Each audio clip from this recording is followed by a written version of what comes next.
There it is. Hello, everybody. Sorry, my wife's making some food for tomorrow.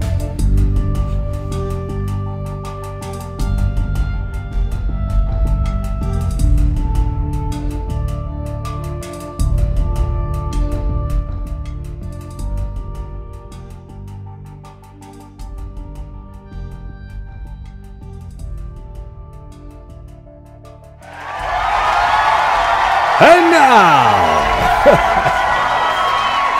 the Freak Show. That's what we should call it, the Freak Show, right?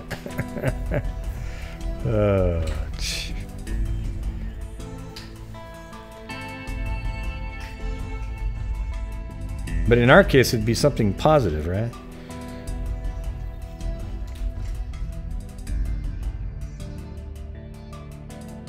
Are you guys actually there? Can you hear me?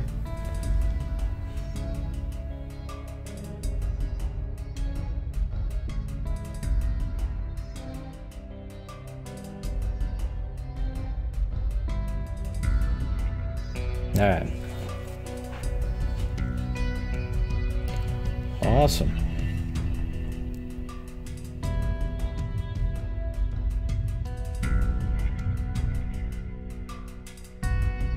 Don't forget that, hit that like button on the way in. Even if you hate it later, hit the like or the dislike, whatever. Flip a coin.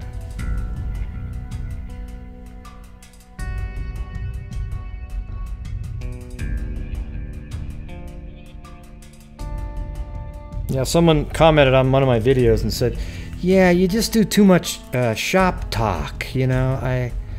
You're just like a little crybaby. You know, how about this? Don't watch my videos, all right? Yeah, I was also gonna say, like, you guys can talk about whatever the hell you want. I've decided. I'm not going to. I'll look over there, and if somebody asks a question related to what I'm talking about, I'll answer. But if you guys want to talk about, hey, thanks, Slim Dog. Let's get it started. Yeah, you guys can talk about whatever the hell you want. I don't even know what that meant, shop talk. You know? And I tried to go onto Facebook earlier to the Patreon page, but I wasn't able to have my camera connect. So I'll see if I can figure out what's going on with that tomorrow. I have no idea what the deal was there. It might be that I had to put the code. There's a code that you have to put in. I might have had to put that in first before it detected the camera, but that doesn't make a lot of sense. Hello, Marie. Yeah, you missed out. We could have used you a while back, but I think you got saved because you might have said, "Oh yeah, that father looks like he's guilty," and it doesn't appear that he had something to do with it at this point. The one that I actually can't even remember his name all of a sudden, unfortunately. Too many cases go by my face.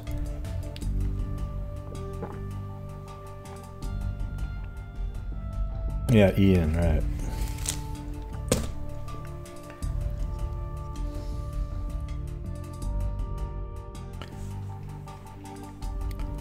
Yeah, I missed you too, Marie. But yeah, you guys can talk about whatever the hell you want. Alright, so if you're talking about pets and dogs, and I'm talking about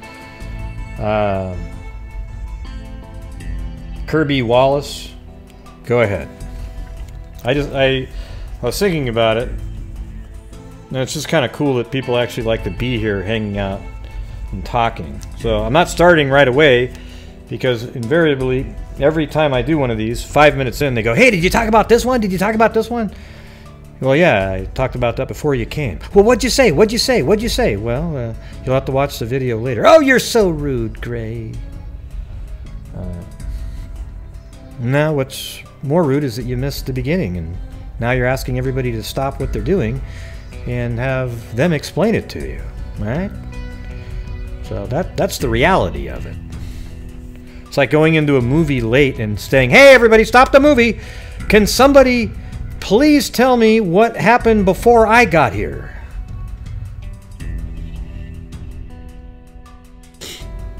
No, here comes, nobody's doing that, no way, Jose. He's probably the guy that calls up and says, can't deport us all. Can't deport us all.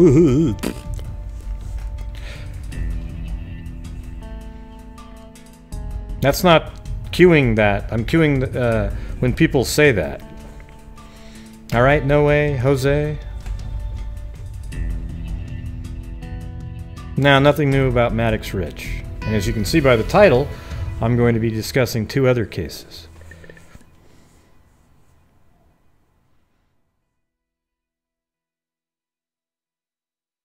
Yeah, I did the other day though. I did think I found I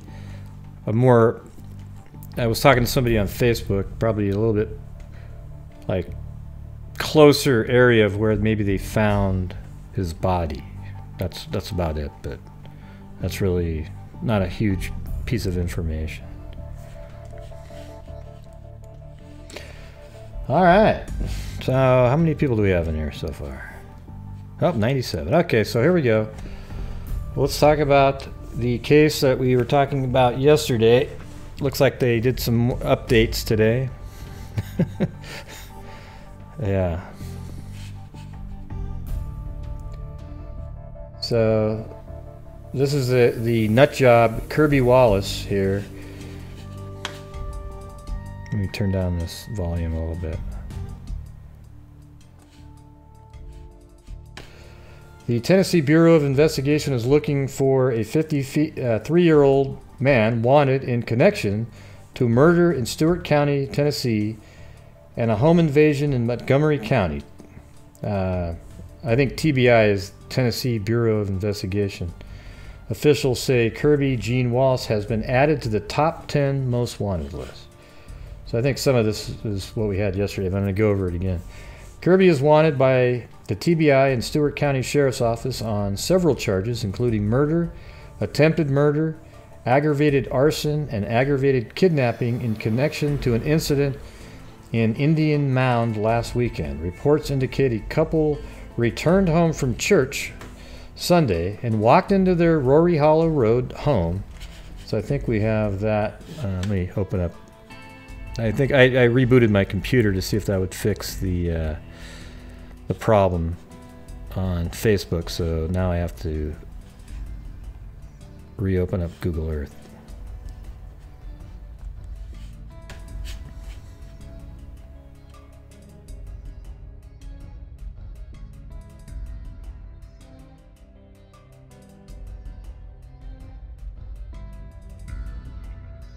Let's see.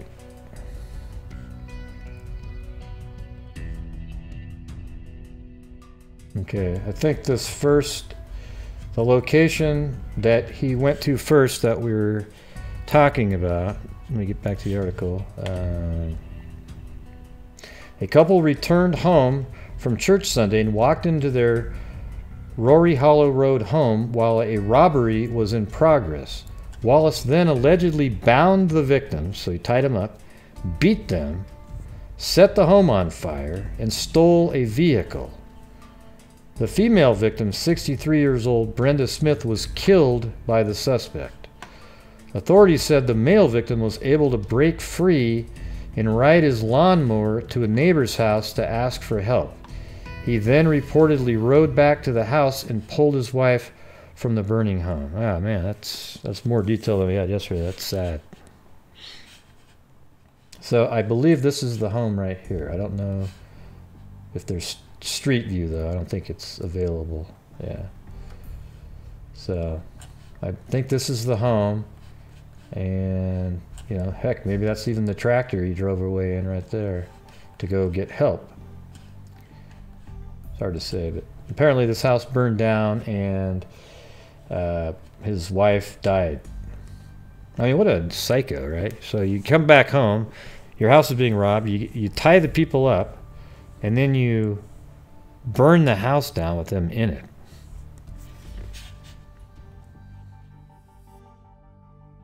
Sounds a little bit like that Jose guy that was in here. Crazy. Kirby is additionally wanted by the Montgomery County Sheriff's Office to face charges of aggravated kidnapping, aggravated burglary, and theft in connection to a home invasion that occurred. See, this is the part we didn't have yesterday either. A home invasion that occurred in the 1600 block of River Road. So let's see if we can find that one.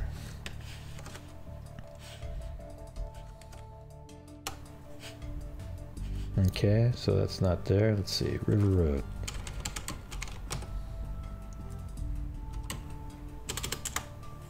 Oh, that's going to go too far away, I could tell.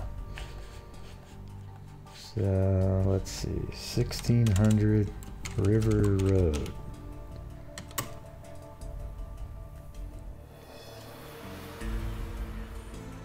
Okay, here we go.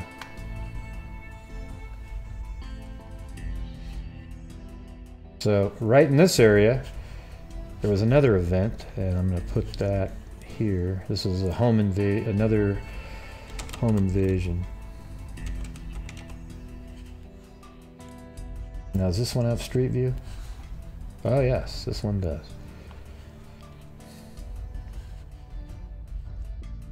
Wow, this is really old street view right here, but so somewhere up in here. Okay, so let's get back.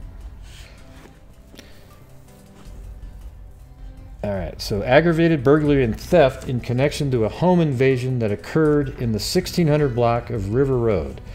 The sheriff's office says the victim, who is an elderly woman in her 80s, was returning home from church as well, right? So the other people were returning home from church. And this is a whole, different home. The sheriff's office says the victim, who is an elderly woman in her 80s, was returning home from church when Wallace stopped her at her car and forced her into her home at knife point. Inside the home, authorities say Wallace displayed a rifle and made numerous threats to harm her and others. He then disassembled the victim's phone, tied her to the bed, and fled in her vehicle. Okay? The sheriff's office says Kirby may be driving a stolen 2013 Ford Focus. So this must be... So that other time was during church, right? And now this incident, I think, was just this last Sunday. And he, during church again, it must be a great time. Everybody must go to church out there, and then leaves all the homes unattended.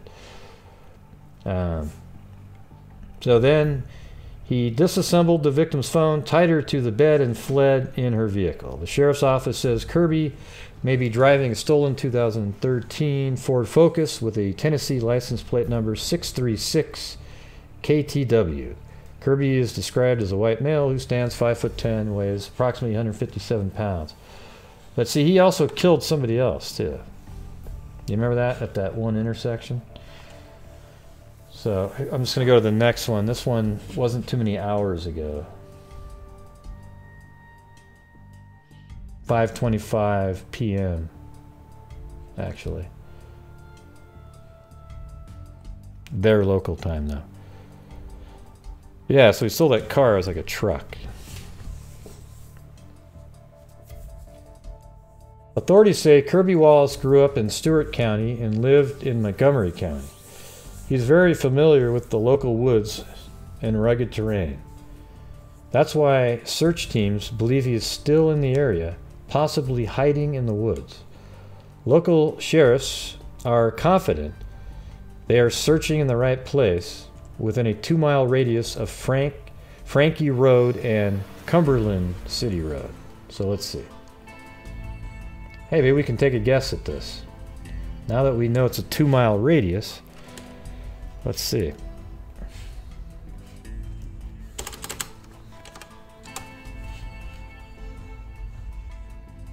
Alright, so I already had that mapped, right? But in Google Earth, there's actually a circle that you can choose, and then as it's going out, you can actually stop it at 2 miles. So they think he's within...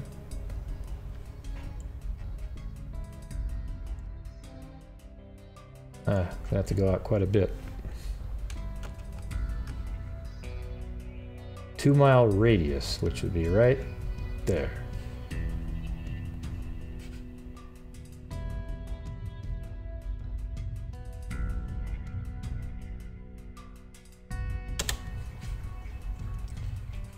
Alright, so there's the radius. See, doesn't it help to actually put it all together on the screen so that you know exactly what the hell they're talking about? I mean, look how big that area is, though. I mean, that's just massive. I think you could do pi r squared and get the square miles. You know what's kind of neat about Google Earth? If you have the terrain on, look how it put the circle right on the top of the terrain. It even kind of goes with the, you know, the line actually goes with the terrain.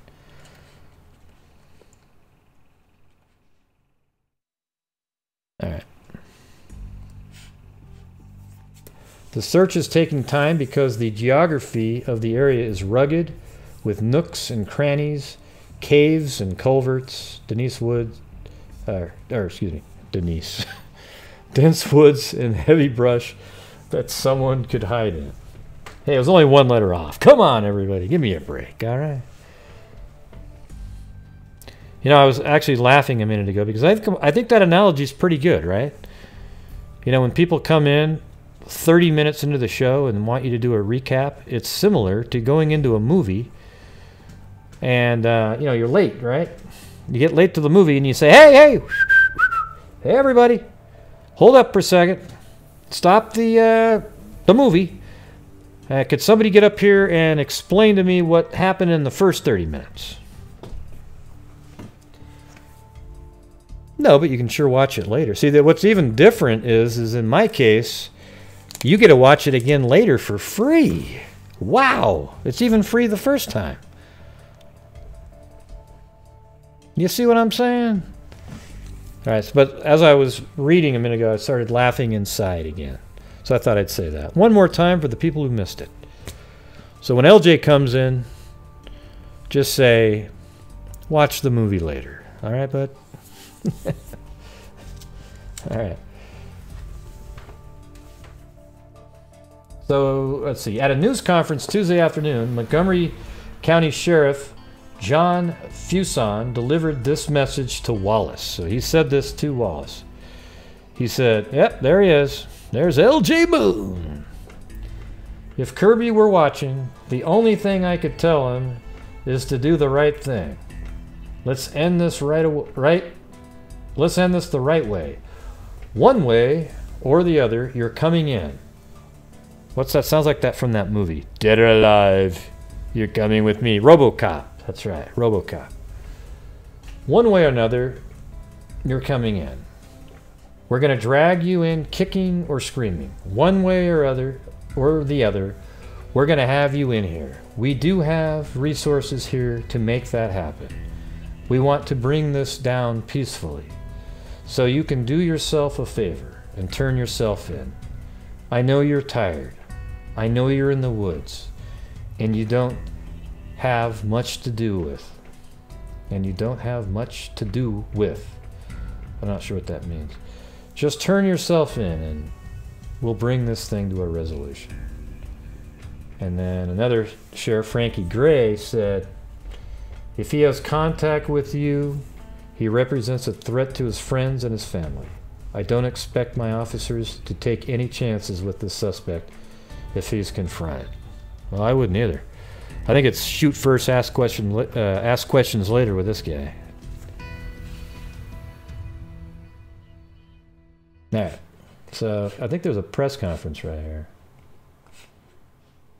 After this commercial break. And no, I don't mean I'm going to do a commercial.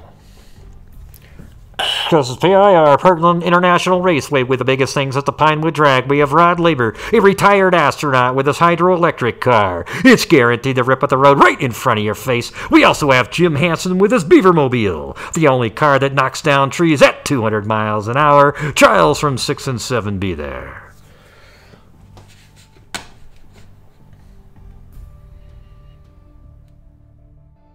That was my fake commercial. Okay, hold on, they're talking now. Ongoing effort with multiple local, state, and federal agencies on the ground. We have an ongoing effort with multiple local, state, and federal agencies on the ground, in the air. We'll talk about some of those specifics here in a moment, that are continuing to look for this fugitive. He was added to the TBI top 10 fugitive list last week and continues to be somebody that we are all looking for. We want to encourage residents in this area, in Montgomery County, in Stewart County, to remain vigilant. We don't have any reason to believe he has left this area, so we continue our search efforts. The terrain in this area provides to be very challenging. There are a lot of really deep, dense areas. He is from this area, so he knows this area fairly well, we would imagine, and it's very difficult to access some of these areas. I'm told some of the thistles and briars are chest high, so just even getting through these very dense areas has been very difficult. As part of TBI's involvement, we have 10 agents that are on the ground today. We had 20 yesterday. We have how'd you like to live in this area? Command post as well. We additionally, back at headquarters in our fusion centers, we have a team of agents and intelligence analysts who are continuing to monitor situations, are taking calls as anyone calls in with information they might have that's relevant to this. We ask anyone to call 1-800-TBI-FIND Oh, I'll shut up. I know you hate it. if you believe that you have any information that can be that can provide helpful. However, if you do see this individual, do not approach him. It's very important to not approach this person and call local authorities, call 911 instead. We do have a plane that we are also using in conjunction with some of the air services provided by THP, and they will get into that as well as some of the specifics of their agency.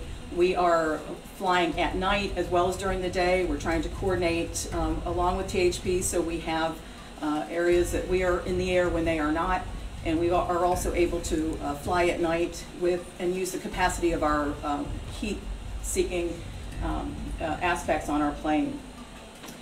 We are going to have that heat-seeking thing should be a pretty good idea, a good deal. To some of the specifics. I bet he's in a house right now. Agencies are involved, some of the support that they're offering, answer some of the questions. So this is what I think. He's probably in a house right now with some old person that doesn't have family that checks on them regularly, and he's just in there and nobody's going to know. That's what I think. Questions you all might have, and then we're going to open it up for questions. So thank you for, again, continuing to get the photo of Kirby Wallace out there and in front of everybody's eyes. Hello, my name is Lieutenant Bill Miller, Tennessee Highway Patrol. First, I want to thank the media for being here today. Thank you for your partnership in helping us keep this information prevalent. Wait, I'm supposed to read Amy's comment. Where's Amy's comment? Where's Amy's comment? Where's Amy's last comment? Where is it? Where is it? Where is it? Whose grandma's house are they reporting from? I don't know. It's just somebody's house. Ooh, wow. Okay. Yeah, I didn't think anybody was reporting from a grandmother's house. All right? This is just... I don't know. I know. You like the curtain? Come on. Jesus. That's probably what it looks like. This is Mayberry, okay? This is a small little town, all right? This is Mayberry. That's what everybody's house looks like. Out there in the media and keeping your viewers aware of what is going on. Tennessee Highway Patrol, we are committed to locating and apprehending this Kirby Wallace individual. He is a very dangerous individual. We stress that if you do come in contact with him, just as Susan Nyland from TBI stated, do not approach him yourself. Please seek shelter and dial 911 immediately. Secure yourself first. You are our priority right now. We want to protect you and locate him. In Tennessee Highway Patrol, we have numerous resources that are committed to the area. We have approximately 50 troopers here on the ground today. That 50 troopers will not deviate. We will maintain that number throughout the day and throughout the evening and nighttime hours. We're bringing troopers in from numerous areas across the state, from Jackson, Lawrenceburg, as well as here in the Nashville District. We have a rotating shift of 2 helicopters, so we will keep the skies hot to keep pressure on Kirby Wallace. Let it be known that there's nowhere in this area that he's going to be able to hide. We're going to keep the pressure applied, and we'll be steadfast in our duties to do so. We have our colonel is here on the ground working with Sheriff Fusoff from Montgomery County and working with Sheriff Monty Ballou and also Sheriff Frank Gray from Stewart County. We are committed, and we were here with all resources. If you have any questions, if you want to have you answer them after the press. Were you guys able to hear that? I'll rewind it a little bit. We want. He is a very I turned up the dangerous volume. individual. There's a volume. We stress that if you do come in contact with him, just as Susan Nyland from TBI stated, do not approach him yourself. Please seek shelter and dial 911 immediately. Secure yourself first. You are our priority right now. We want to protect you and locate him. The Tennessee Highway Patrol, we have numerous resources that are committed to the area. We have approximately 50 troopers here on the ground today. That 50 troopers will not deviate. We will maintain that number throughout the day and throughout the evening and nighttime hours. We're bringing troopers in from numerous areas across the state, from Jackson, Lawrenceburg. Hey, is there anybody new in here watching tonight? Put a 1 if this is the first time you've ever watched this. You know, first time you've watched the freaks in action. Or maybe they'll just maintain their silence.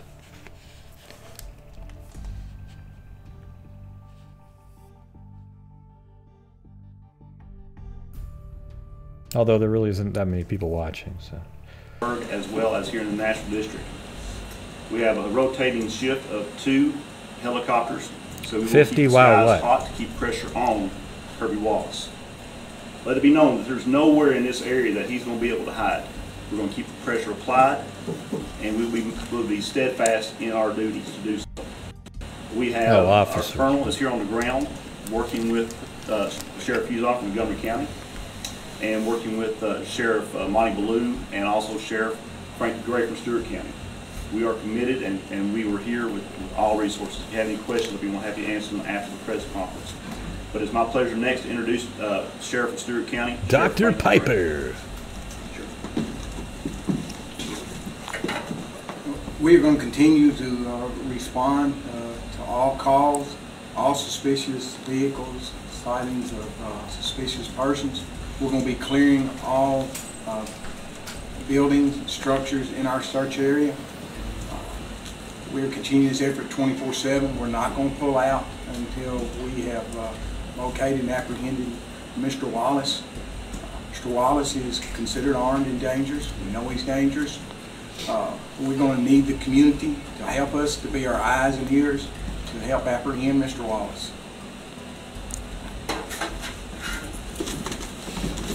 Sandra Brandon, Montgomery County Sheriff's Office. We received over 100 tips so far since Saturday morning concerning the location of Wallace. We followed up on each one of those tips. We've broken the perimeter into a grid. We're doing a grid-by-grid search of the area, going door to door and knocking on all the homes. We still have those checkpoints in the area where people are going to be coming in and out of. Just want to remind you that this is a fluid situation, so please follow us on social media for any updates. If you see anything suspicious, again, please don't approach or try to apprehend. Yes, follow us on social media where the conspiracies call 911. are zany. Also add that the U.S. Marshal Service has added $2,500 for this capture, in addition to the reward that's already out there. I'm going to hand it over to Elise Shelton with the Clarkson Montgomery County School System.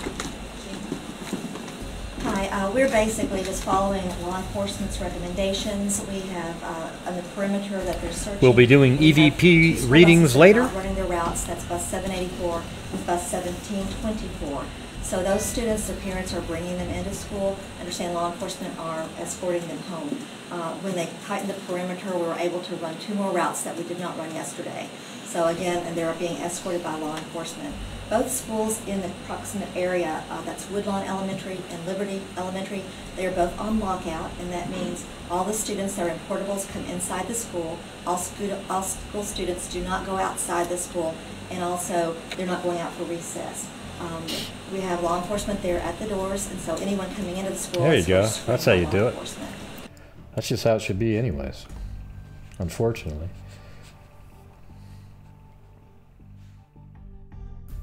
All right, officials are searching. Let me just read this, see if there's anything new in it. Okay, here's another. I think this is different than what we just saw. So. Isha Institute of. I'll turn down the 55-second commercial that's playing, unfortunately.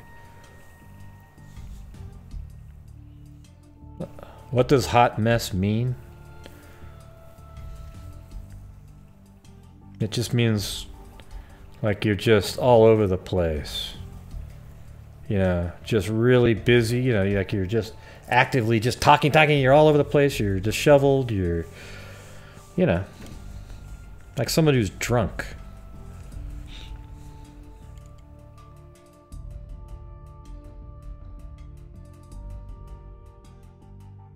No, I don't know why he started doing it. He just did a home invasion. He actually killed another guy. He stopped him with his gun, shot him, and then took his truck. He's killed 2 people so far that we're aware of. That you know that we've had a very eventful morning. Okay, this is a longer one here. The last couple of weeks, and we have both been working, both counties, Montgomery and Stewart County, and all of the law enforcement agencies that have. I'm gonna turn down my music. Trying to bring an end to this search for this suspect. Can you hear that better? We're doing that same thing here today. What I do want to make sure that the public is aware of is to stay diligent. Look out, call if you see anything suspicious. We will check those things out. We have quite a few folks here now from 8 or 9 different law enforcement agencies to help us do that. So first and foremost, I want to get. You know, I started watching the show on, I think it was Amazon, called, oh hell, God, now I can't remember, but it has like Bill Pullman, or what's his name, that actor that was in Independence Day? Who was the president in Independence Day?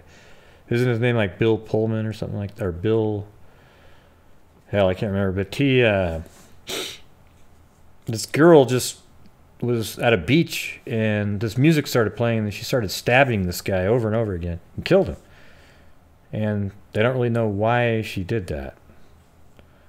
So I can't remember what the name of this show is, but I'll write it down or something and I'll let you guys know. I can't remember though.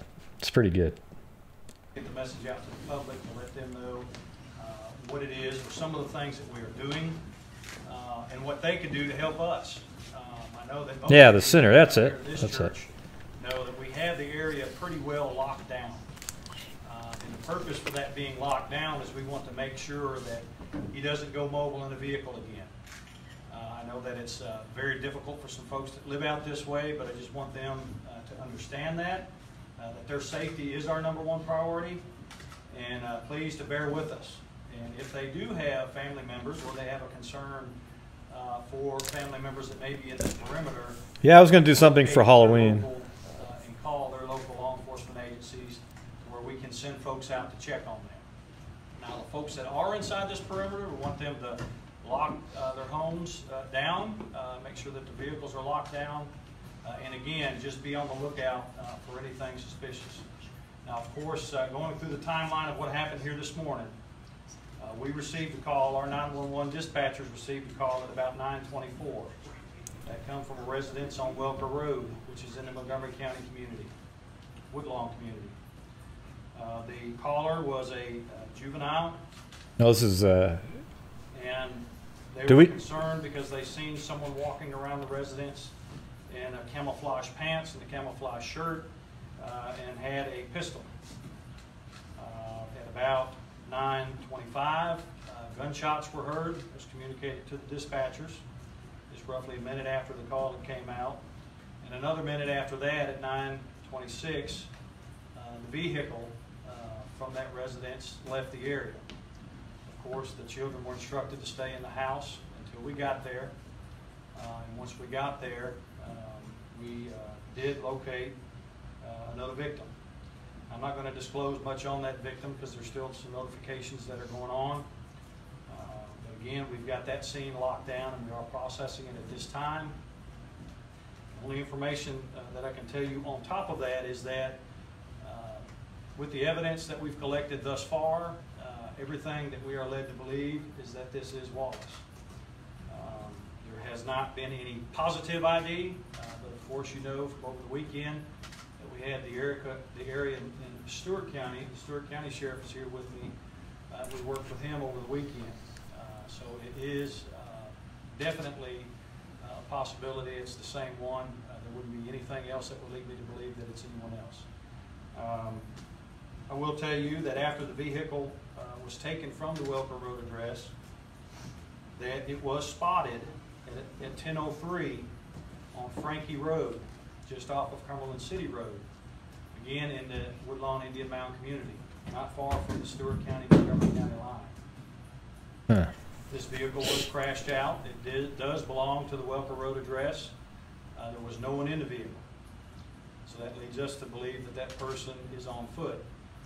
We do and have very quickly set up a perimeter around that whole area, hence the reason for locking down. It is in Tennessee, Little Kelly. It is in Tennessee.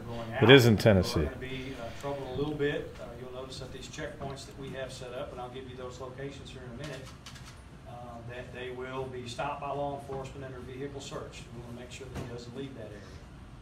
And backing up just for a second on locking down the road going in, and I know that there's been some frustration just coming from the command post, which is another church right up the street here. There's some people on the side of the road that were very aggravated about the situation.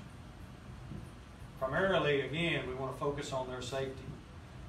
We've got this whole area locked down. We've got it locked down for a reason. We don't want this person to hijack another vehicle or harm anyone else. So I don't wear bras. if you do live in this community and you are being inconvenienced, just please know that that inconvenience is for a very, very strong purpose. We want to make sure that you are safe.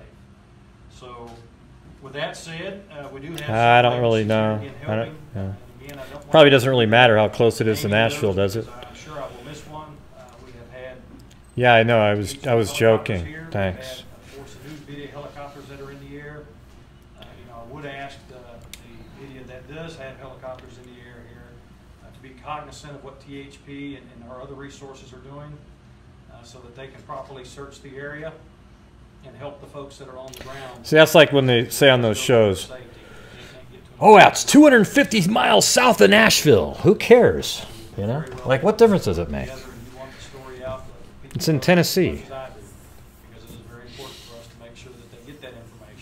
No, I'm just saying, you always see them mention stuff like that. Other than that, the intersections that I told you I'd tell you about just a second ago that are locked down, Cumberland City Road, Lylewood Road, it's in Montgomery County, Cumberland City Road and Poplar Springs Road, again in Montgomery County, Cumberland City Road and 7 Mile Ridge Road, which is in Stewart County, Cumberland City and Glen Holiday Road, Stewart County, Cumberland City and Hayes Ridge Road, which is in Stewart County. It's almost like they want to say stuff like that so people go, "Oh my God, I live in Nashville. I'm only 30 miles from that." And then everybody in Nashville goes, "Oh my God, everybody, I live 30 miles from this killer. I'm so scared. I've got chills." Okay, well, go get chills somewhere else. Didn't we watch this press conference like yesterday or something like that? Street and Highway 46, which is in Stewart County, and Lylewood Road at York Landing, which is all over inside this perimeter. Maybe it was just a different angle or something like that. So please just contact us. We will come. So I would say that he would do about anything to get. Oh my God, it happened in Oregon? I live on the West Coast. Yeah, exactly, Dr. Piper. Oh my God. You live 467 miles? Only? Jesus, you have way more credibility to talk about it than any of us. Tell us about it, Dr. Piper. What's going on over there? To get out of this area. Did this morning's victim, was it the child or relative? Did he go to confront the suspect? I can't speculate on that right now because we are still investigating what happened there. There's some interviews that need to be going on, and we'll get to that eventually. Do you advise residents to confront the suspect? What do you Absolutely not. We just as I said a while ago, we want you to remain locked down in your home. And of course, protect what's going on right there in your home with yourself.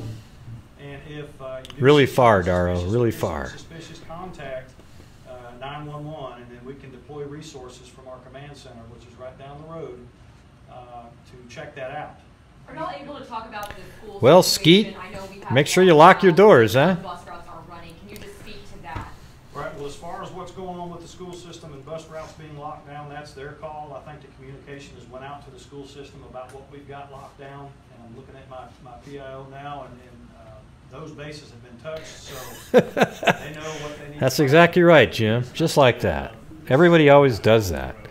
Now, if you live a couple miles, okay, then I'll start going, oh, wow. What are the obstacles you're Or, encountering while yeah. looking? Is it thick brush? I mean, is it at the wildlife reserve? Just kind of paint the picture of what you're dealing Well, with. of course, it's the environment. You know, like the other day, we had that, Valleys, remember that one case where gosh, now I can't even remember what the hell it was. He was the guy that, I can't remember what case it was. You guys remember?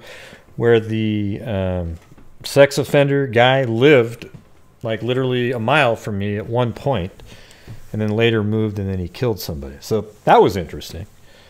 But if I was 15 miles, I wouldn't even have said anything. Wouldn't even have cared. Even 10. But he literally, it was like right near where my wife used to work. The foliage on the trees and the heat. Even though we're in October, it's pretty hot. I know coming in this building, we have the blacktop, but when you're out there in the woods searching, you may be somewhat shaded or have some sunshine on you, but when you have the equipment that these folks have on them that are searching. You got chills? All right. I love that. People say that all the time. Oh, I've got chills. Now, I could see if Scooter up there, or Skeeter, if he had chills, Right now, of course, maybe. anytime we get a scene like that, we'll take it, we'll process it as a separate crime scene. That's what's being done there. So I can't speculate on what was found or what wasn't found in the vehicle. But again, it kind of goes back to what I said a while ago. We want to treat this individual as armed and dangerous. Is it the homeowner who was carjacked? Sir? The property or the home where this carjacking took place, was it the homeowner who was? I couldn't tell you if he was the homeowner there or not. Yeah, I'm going to cry for hours, right. Over on Welker Road where the victim was found, is there still searches? Yeah, basically, I would say this. If you're following crimes and you get chills, even though you're nowhere near the person, or you cry for hours after reading a case or following it on the news, you shouldn't be doing it, okay? That shouldn't be a hobby that you do. That means that you're too emotionally vested where it's just, See, I do this because it's interesting, right? And I hope that's what everybody else is doing. But if you are one of those people that are cry after every in every case, you're bawling your eyes out, and you type it in. You literally type in, "Oh, I was bawling my eyes out." This isn't probably something for you. I'm just being honest. I think it's too. You might even get like PTSD from it. Now, everyone gets a little bit emotional. Like if you are watching, like if you have a couple minutes or something, right? But if you sit there and you're crying and crying and crying for hours, you've been bawling. See, I think people are lying when they say that also. I think they're trying to, I'm bawling for hours, man. They want everybody to go, wow, this person cares so much. They are so awesome, man. We should all, oh, wow. Me too, me too. Okay. I actually, it makes me angry when I see somebody type that in. I'm sorry. That you were bawling for hours. Okay? How about this? Don't follow cases. Watch cartoons. Systems going out this morning. Is that an active search area as well? Well, as far as that scene there itself, it's being treated and processed as a crime scene, but it is not within the perimeter of what we're searching. Now, of course, that could expand based on whatever information we get during this search. Talking moving forward, just each day that comes to the search area and get bigger. I mean, how does It's just based on information that we get in, whatever we need to do, whatever we need to close down or expand into. Now, if you know the people that are in the crime, then go ahead. I guess so, Shirley. I guess so. Yeah. I didn't cry 1 second in the Molly Tibbetts case. I didn't know her. Okay, I didn't know her I didn't know her at all. I tried hard to get the correct information out, though. Considering the harm to be dangerous, we put that out the other day when we were looking for him. He is accused of one murder, now possibly the second. Why is that, Mandy? Were you getting some good laughs out of it? Yes, I have dry humor. I have dry humor. Sometimes I have self-deprecating humor. Sometimes I make fun of comments that I see. So what? We get more desperate when things start tightening up, like they already have. So, dangerous person, dangerous situation. Thank you guys. One more question. Yeah, I think we watched this, but it was from the other angle, right? I thought it was a new one, but now that I hear that, one more question.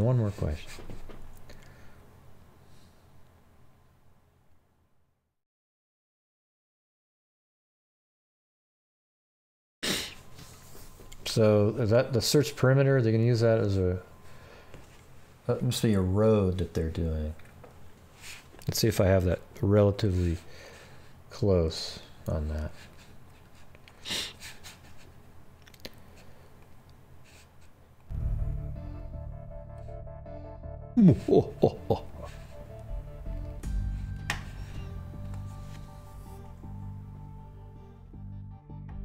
That's right.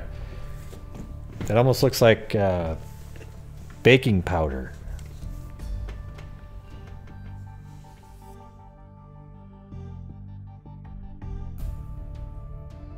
Oh, God.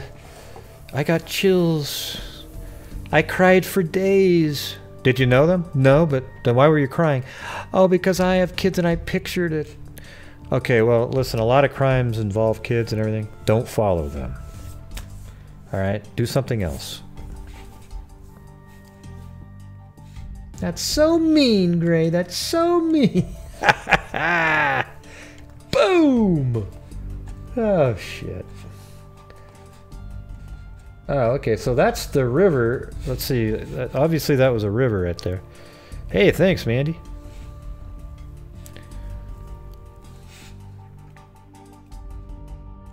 That goes like that. I think they changed it since then.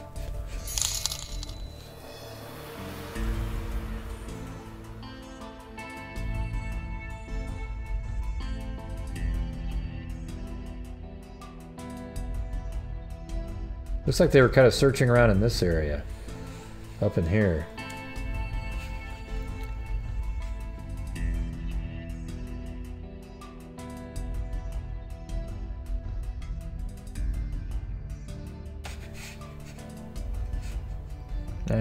It's hard to say. But that did look like that might have been right here. Although it looked like a bigger piece of water that was down here. Yeah. Anyways, they've changed it since then. They said 2-mile radius of right here. And this is where the guy was killed outside of his house. I think there was there street view on this one? Yeah, right here. He was just found on the road right here because the guy shot him and took his truck, and he was found dead on the road right in this spot, apparently.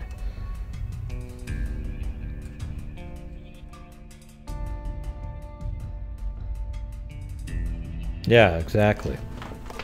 If you cry for hours, look, here's the thing: is if you know the family and you've got to know them and you're working with them on stuff and you get emotionally attached, then that makes sense. But if you notice, there's some people that on every single case, they cry for hours. Okay? That's what I'm trying to talk about. Yeah, where's Skeet? Maybe Skeet is the guy. You ever think of that? He's just checking in to see what we got. He saw his name show up on a video, and now we're just watching this.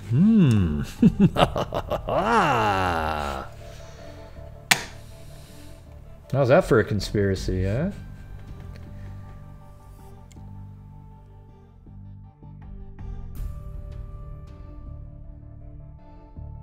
You know, when you look at this guy, he doesn't look like somebody that would do that, right? See, he's one of the ones that I wouldn't say would do that. He looks like one of those guys that would just be... He doesn't have that evil face.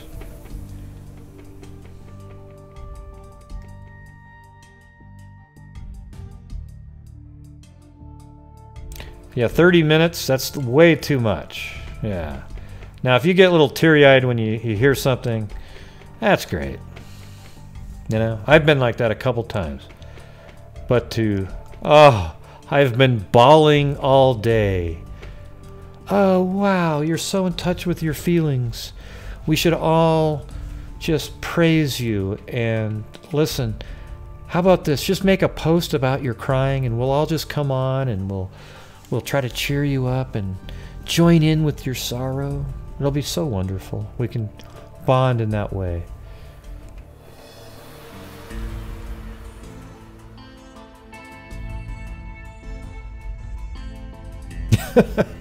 Hey, Marie, I'm trying my best, trying to get you to laugh a little bit. Yeah, he just doesn't look like somebody that would just start shooting and killing people.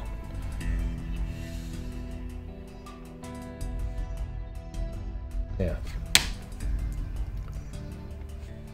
All right, let's see. Here's another press. I don't know if it's a press conference or not, but this is one I saw earlier. So let's see what this is.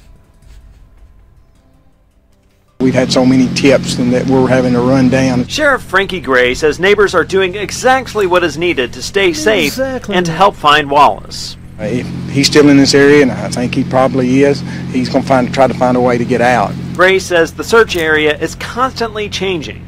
It's spread out across parts of Stewart County near the Montgomery County line. With each passing day, search methods are reevaluated. There may be a point where we say, hey, we need to move this someplace else, but right now we're still actively searching in this area. Wallace is wanted for murder in Stewart County after a home invasion where he allegedly tied up the owners, set their house on fire, and stole their car. He's also wanted for similar crimes in Clarksville and Montgomery. Hey, we need to move this someplace else. What was that prop? Right now we're still actively searching. You see that little prop somebody set up? Like it was a... Looks like a cell phone, and they like put his picture on there, and then, wow, that's all you. That's pretty low budget right there. Home invasion where he allegedly tied up the owners, set their house on fire, and stole their car. He's also wanted for similar crimes in Clarksville and Montgomery County. Sheriff Gray says Wallace is familiar with the area and knows people nearby. I didn't. Gray believes it's only a matter of time before Wallace is found. He stresses if anyone sees anything suspicious, call police. See, I reserve crying, like even in the Watts case, when I heard about what happened to him, I was like, ah, that sucks. But I didn't have one scintilla of being like close to crying at all. Because I don't know them, right? Like if it was my family member, sure. But for me, it's just like, wow, that's crazy. And then you look into what happened. That's what I mean. It's like if you're that emotional, even with people you don't know, wow. You know? It's crazy. Although I know that's normal, you know, that's I'm probably not normal like that, you know, because like I've said before, I had a brother that died. I was absolutely freaking out. I went in, I saw him laying there dead, and then it took me like a year or so just to kind of get back to, well, maybe even a little longer. It was shitty. So now I don't really have time. I don't have the emotion like that. Like if it was my family and so forth, sure. But to sit there when you watch, you know, these cases, I don't know them. I'm not going to invest that much of emotional, you know, an emotional investment in somebody I don't know. And I'm just doing, I like looking into true crime, okay? It seems, for me, it feels like it would just be totally, it wouldn't even feel real to be crying for somebody I don't know. No, I do, because I feel like, you know, if it was a family member or something like that, I'd be really bummed out, for sure. But I really don't have, I don't get it. You know, because even before, when I'd hear about cases, I didn't cry. Even before my brother died. I'm just trying to say that you, I think it's more of a woman type of thing, you know? Like, maybe you guys get a little bit more emotional, try to picture. I do let myself go there sometimes, like I picture what the victim would have had to go through to get the outcome that we see in the autopsy or what somebody says, and then you know, it's like, wow, it's horrific. It kind of freaks me out, but I don't bawl for hours, you know? That's odd to me. Tips could very well lead to an arrest. Now, I tell people I would not stop my normal activities. I would just be vigilant. In Stewart County, Edward Birch, News 4. Being nuts. Because I have empathy, and I know how to, I can feel what they're feeling, but I think people who cry are just too emotional. You probably shouldn't be following There's been a massive if you bawl that much. That's the honest to God truth. If you cry that much, you really shouldn't be following crimes. You know, I actually really, empathy means that you're able to feel what they're feeling, and I can do it. I can go feel, I feel what the victim felt. I can feel, like, sometimes I can get to the position where I feel the fear that they had, and I feel the, you know, not exactly, because I'm not there. I always know that I'm in a safe place, but I can feel what they're feeling, and I can feel what it must have been like, and that's what I feel. I don't try to feel what the parent is feeling seeing their child not alive. You know, that's what I think where you guys go wrong, is that you're feeling what the, hey, thanks, Boggle Queen. You're feeling what the mother or the, you know, the survivors are feeling, and I don't really understand that. Now, if you had empathy, you should try to feel what the victims feel. Right. So, I mean, I think if you guys shouldn't follow, if you have children and you are unable to separate yourself, you shouldn't follow any cases that have to do with children, because it's just way too much for you. You know, it's way too much. I'm just trying to say that, you know, well, you know what I said. I already said it. Yeah, you guys. Oh, you know what I'm talking about? No, you just didn't watch it. Yeah. So yeah, like, see, even the Justin Ross Harris case, right? I pictured what it'd be like to be left in a car and, you know, you're just in there and you can't get out. How horrible that must have been for the child, right? But I'm not crying, because the crying should be the parent who now is missing their child. You see?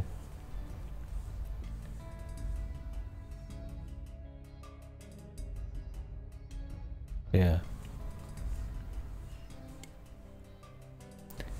I don't even, let's see, I don't think it's wrong. I'm a mother. I can handle it. I'm sure there are people who have emotional instability. Right, that's what I'm talking about. So if you're bawling all the time, it doesn't sound like you can handle it. Right? I would just stay away from any cases that have to do with kids. Right. And you didn't cry on the Justin Ross Harris case either. Yeah, I mean, hell, I've cried, you know, I've cried watching movies sometimes, right? You know, even recently. I'm just saying, you know, when you're watching a movie, that's where you're actually, sometimes you allow yourself to feel like you're one of the characters. And that's what I'm talking about when you people say they empathize with a victim. That's when I can see, you know, you're a little emotional. But when you're, you know, I don't know. I guess everybody's just different.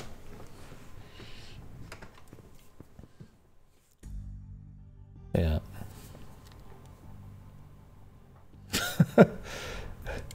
You died when Sean Connery. You cried when Sean Connery died in Highlander, Mandy C said.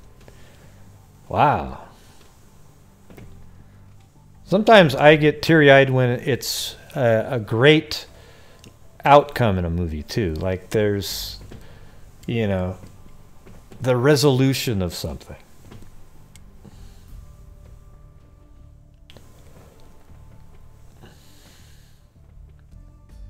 Yeah. Wow, cool. You should have had her press the button, Kim. Darn it. Yeah.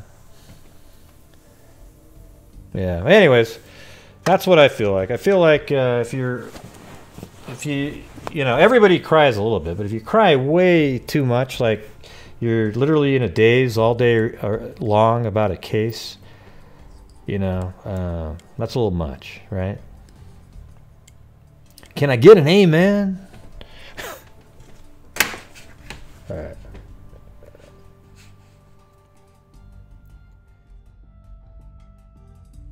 Wallace allegedly killed one person before taking off in a truck. Yeah, that's the guy that he killed. All right, I'm just going to read this short one here. Seems like it has a good... A manhunt is underway for a Tennessee fugitive who is believed to have killed 2 people in the last 2 weeks. Hey, thanks, Les Clark.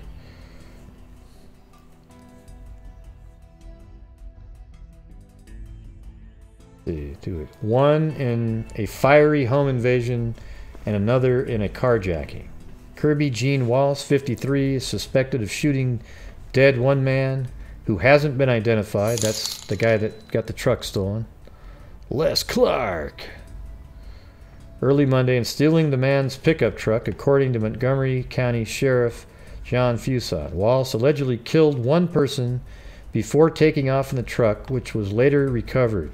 He is believed to have continued on foot, Fuson said. Wallace is also believed to be responsible for attack on a couple in Indian Mound, Tennessee, home on September 22nd. So this is like over a week ago, according to NBC News affiliate WSMV. Brenda Smith and her husband were returning to their home after church when police said they walked into Wallace, burglarizing their home. Wallace allegedly bound the couple, set their home on fire, killing Smith, 63, according to WSMV. The husband, identified the Tennessean as Teddy Smith, was able to escape with non-life-threatening injuries. Let's see. During the press conference on Monday, police said that Wallace is believed to be armed and dangerous. Fuson said that Tuesday that investigators believe Wallace is still in the area and a perimeter is in place. He said law enforcement from all over the state and from other states as well are involved in the search. We still do believe that he is in the area. We don't want to have any other victims, Fuson said. Wallace is wanted on suspicion of first-degree murder, felony murder, attempted murder, aggravated arson, especially aggravated kidnapping, especially aggravated robbery, and especially aggravated burglary, among other charges, according to the Tennessee Bureau of Investigation. He also has been added to the... You know, what's weird when you read these articles, they don't all seem to put all of the stuff together. Like they keep this one and the other one left out the woman that was tied up and left in the house, and then he took that car. You know, I don't understand why they don't put them all together in one, right? So that's it, man. I'm just gonna continue to follow this one and see what's going on.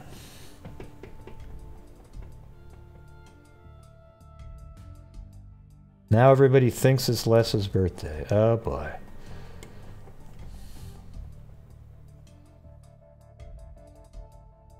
Let's see. It's not my birthday. But look how many people have typed in happy birthday. It's sort of like when I say something like, what's that guy's name? You know, that was in the movie Top Gun. Oh yeah, Tom Cruise. And as soon as I say Tom Cruise, and then after I've already said Tom Cruise, 50 people type in, Tom Cruise, Tom Cruise, Tom Cruise, Tom Cruise. See? So right there when somebody said, oh, it's her birthday, everyone goes, happy birthday, happy birthday, happy birthday, happy birthday. My birthday is coming up here in 2 weeks, actually. 2 weeks.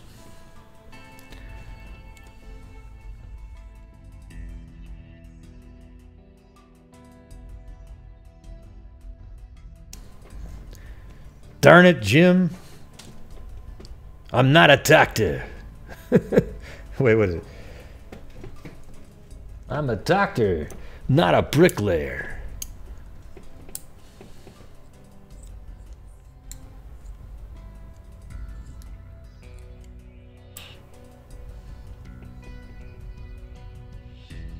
I might chat on my birthday. I don't know. We'll have to see. Hope so. All right, and I'm going to switch over to a different case. This is one that Ada sent in relation to the Malibu shootings, but I'm not going to relate it to that. I'm just going to go over this one. All right, it's pretty interesting. It's got some of the elements that everybody likes. Right, I liked everything balanced and you know, fair, I guess. That's why when I see something that's over the top, I don't let it go.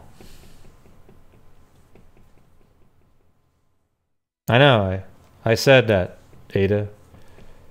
I said that, yeah. Everybody, give credit to Ada. She sent me the link. Look, everybody. She sent it. Everybody look at Ada. She sent the link, even though I already said that. Good job, Ada. All right. Matthew Weaver, missing person search party. Missing person party. This is just a missing persons poster right here. But disturbing details emerge in the disappearance of Matthew Weaver Jr. Published September 28, 2018. All right.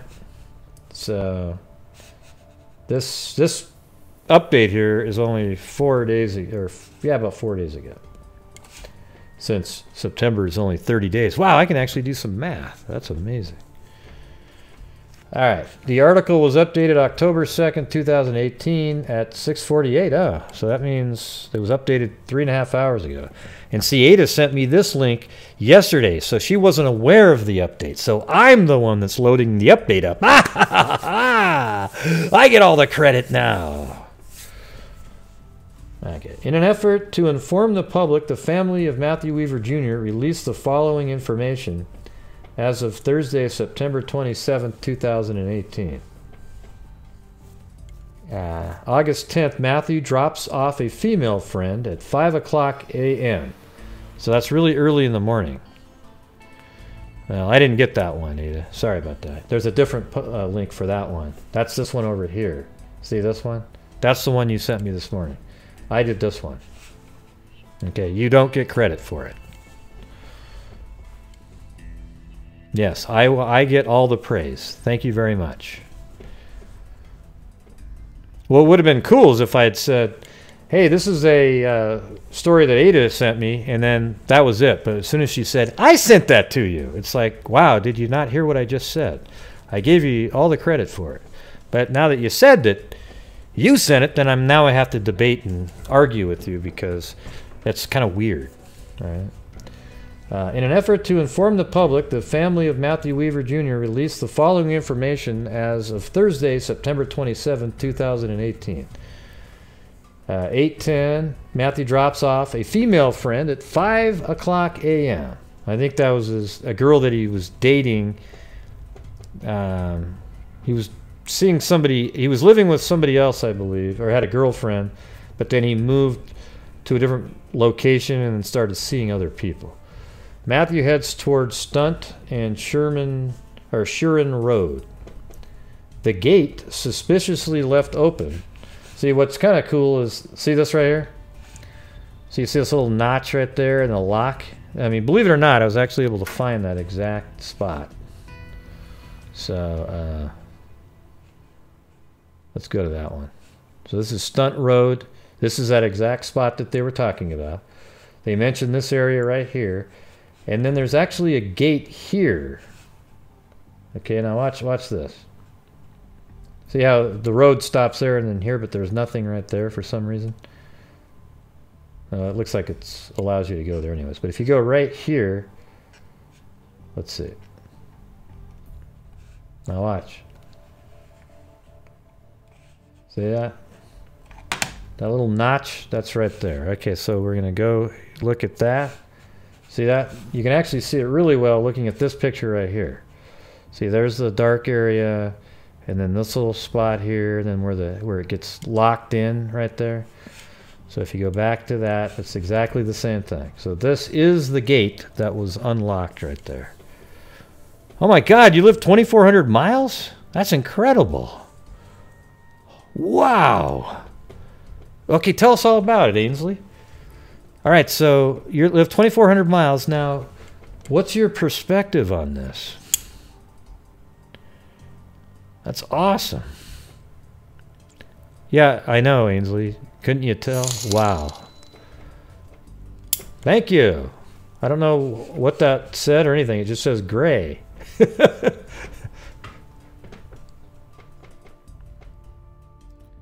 Oh, is that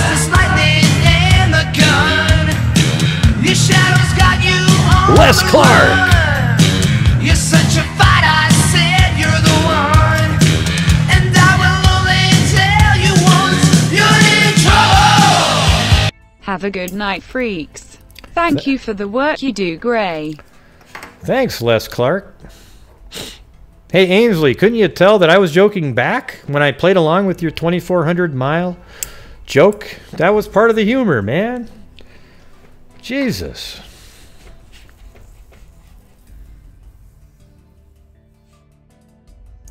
Right, but you guys can tell that's the same thing there, right? Right, Ada? Can you tell? That's the same gate right there. Okay? Right there. And it appears that well, let's just read the rest of it. The keys to lock should only in possession of first responders. You mean should only be in possession of first responders and law enforcement officials. And the keys are supposed to say, do not duplicate. However, we learned that people other than first responders have obtained a copy and been successful in duplicating them. Because of the keys getting into the wrong hands, specifically people other than first responders, the lock had to be changed and keys reissued as a safety precaution on numerous occasions according to other sources. Let's see. 811 Matthew Jr. is found by car is found by 4 people in between 12 and 1 a.m. at Topanga Lookout, Las Rosas. So I mean that area, I think I have that on the map too. So that's the gate. And so I think they found his car like on this dirt road here. I don't know how it could even make it there though. I don't know. Like that's not really even a road anymore. I mean I can see this area, you know, and getting up to here, but that's it. I mean once you get to there really isn't much to do at that point. It's really kind of strange too because Google Earth here is showing this cement deal here where it's got graffiti on it. And then if you follow that dirt road back up again, that same, where that gate was back here, like if you take that first road up and then veer off to the right, you go up to this other location, has some kind of a tower here, and then another just graffiti over every inch of these buildings. Like literally, like that's it. So it makes you kind of wonder, you know, are there gangs up there or what's going on? See, look at that. Look at the graffiti on that. I mean, it literally covers the entire thing.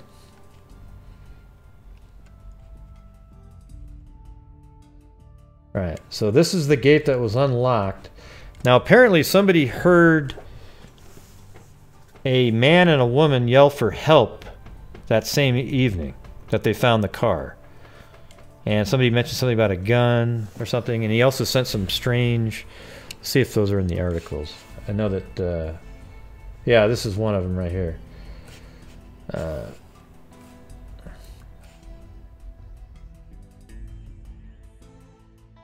At approximately 1:30 a.m., first responders walk out of the site of Matthews Jr.'s car, helicopters. So there, people called 911. Let's see, 4 people in between 12 and 1 a.m. at Topanga Lookout, Los Rosos Overlook, who noticed the vehicle and called 911. But there was other people that called 911 when they heard yells for help. So I don't know why that wasn't mentioned right there.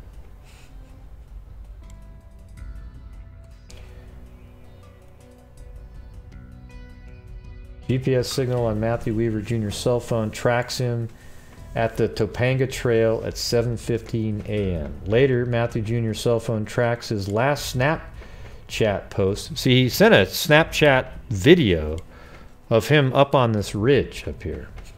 And his last text message to a female, the same female he dropped off at 5 a.m. Right? And look at this weird text message. It's somehow he said something like 10 minutes and then, okay, almost here. I'm at work. This is the girlfriend in blue. I'm at work. What's up? Work. I'm not sure. That doesn't really make sense, like it's missing something. And then he said, like some crazy is going on. Shit going on. I just to talk while I have the chance. Are you okay? Hey, are you okay? And that's it. And he hasn't been seen in 2 months since then. Or a month and a half.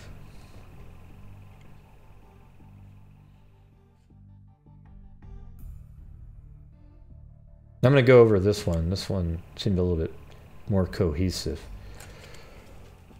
Matthew Weaver Jr. had recently moved out of his stepmother Brooke Timpton's house in Semi Valley. Now I think it's Semi Valley, right? Yeah. So I think I have her location. I think it was right here, right? Because there's a Brooke Timpton that lives in Semi Valley, and I can't imagine there being 2 with that name living there. But I mean, anything's possible, right? And that's the only one I could find that actually lived in that area, and that's his stepmother, who seems pretty young compared to his dad. And I mean, she's only like 36, and he's 21. So that's a little odd.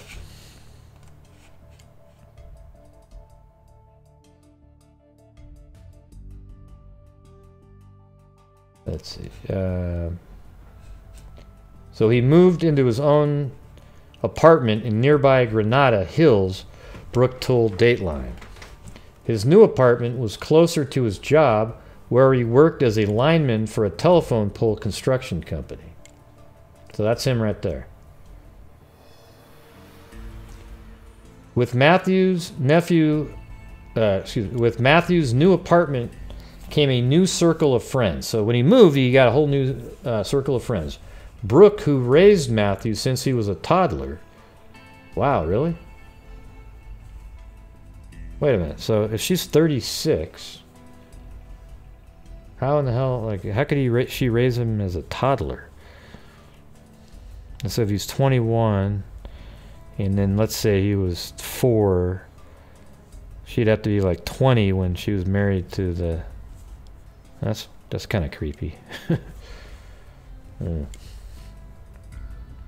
On Thursday, August 9th, Matthew picked up his paycheck from his father, Brooke's ex-husband, Matthew Weaver Sr., for whom he worked. So his biological dad, it seems.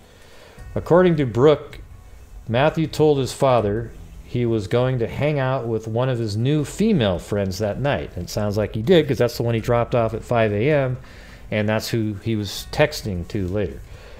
Family would later learn that Matthew, 21, drove to the female friend's house just after midnight to pick her up, and the pair partied together for the next few hours. He then dropped her off at her place around 4:30 in the morning on Friday, Brooke told Dateline, referring to information police have since told her. So I'm having a hard time. It's so small for me. Let me zoom in on this. All right. Because it's about 3 feet from my face and small text. Or not 3 feet, about 2.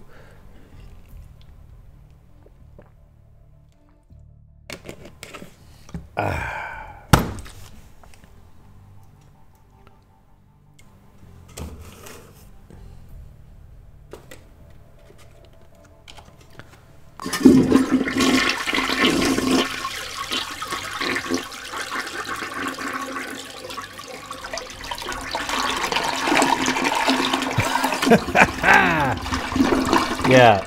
No, I wasn't sounding out. I couldn't see it. It's too small. All right. He then dropped her off at her place around 4:30 in the morning on Friday, Brooke told Dateline, referring to information police have since told her. Brooke added that after dropping the friend off at her home, cell phone records show Matthew's car traveling towards the Malibu Canyons near Rosas Overlook, above the Backbone Trail and Hondo Canyon areas. He posted a Snapchat video of the view from the trail around 5:30 or 6 a.m. So that's kind of creepy, right? That's probably, right, not too far before something happened to him. According to Brooke, surveillance footage shows Matthew's car driving near a gated area on the trail at 7:12, so an hour after this. Let's see, a gated area on the trail. I wonder if we could see that.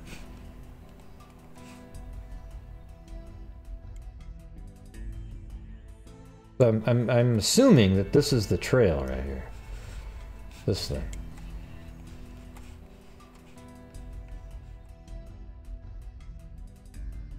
But see, where do you go? I mean, you drive up to here, right? And then what do you do? Like, oh yeah, I'm going to drive around in my car on this little dinky thing here. And then, like, there's nowhere to go after that. It's done. There's no more. I mean, you could go around here, I guess. But a car isn't going to be driving on this. This isn't car material right here. That's hiking. And they said it was 2 miles, and that's like not even a mile to the top of that point. So I have no clue what they're talking about. They're not being specific.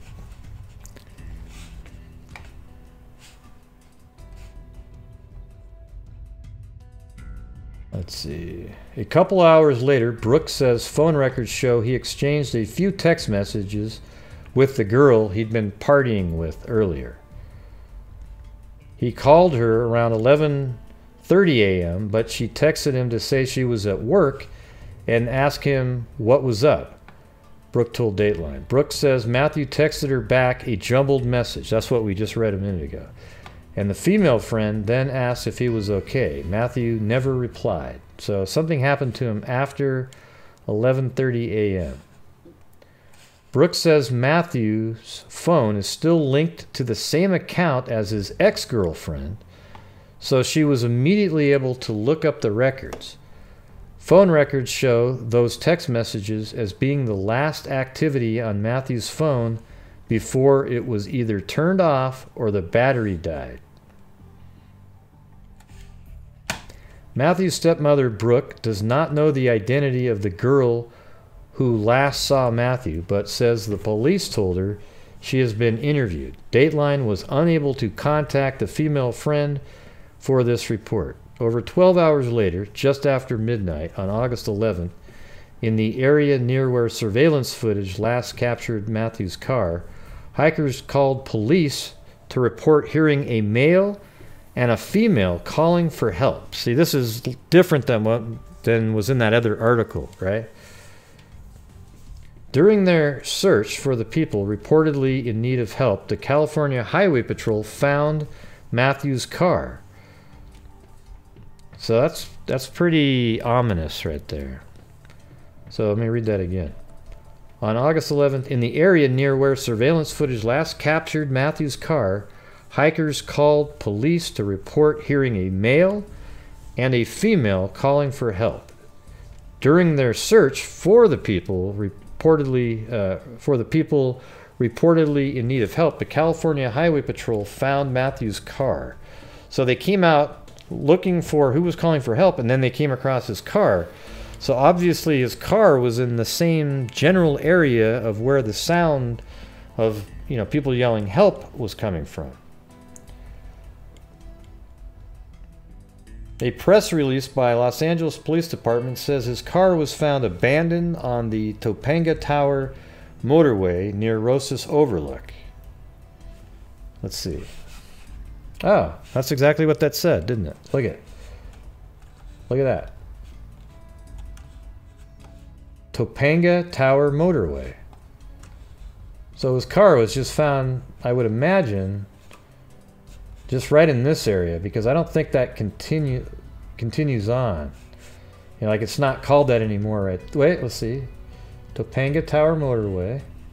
Does it still keep calling it that? Let's see. Yep, Topanga Tower motorway. And then this is that Rosas Overlook. Huh, okay, so that makes more sense now. Let's see, let me read that again.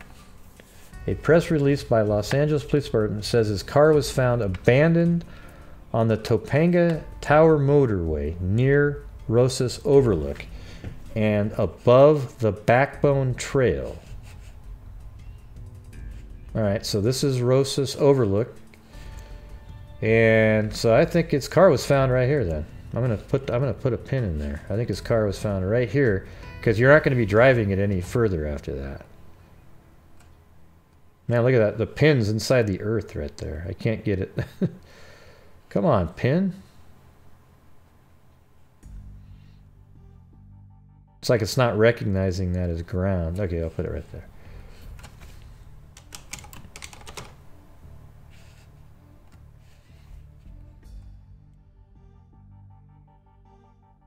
Yeah, so his car was found right there. Can you imagine that? I mean, that's even just a dangerous drive just doing this. That's not really even a road. It's a dirt road. I mean, look how narrow that is. That's, God, man. So he's up there. And look how close it is to where all of that, well, if you see all that graffiti on there, right? Now, who generally puts graffiti up there? And could you find yourself in danger coming across those people if you were out there alone? That's just a theory based on what we're looking at here. Okay, you got graffiti here, and then there's graffiti all over that spot right there.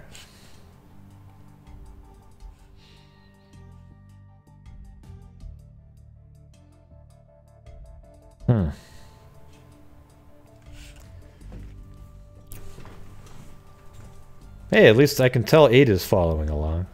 This is a pretty good one, Ada. I like this one. Thank you for sending me the links. So how did you arrive to that conclusion that they were there? No, not that one. This one. Thank you for sending me the links.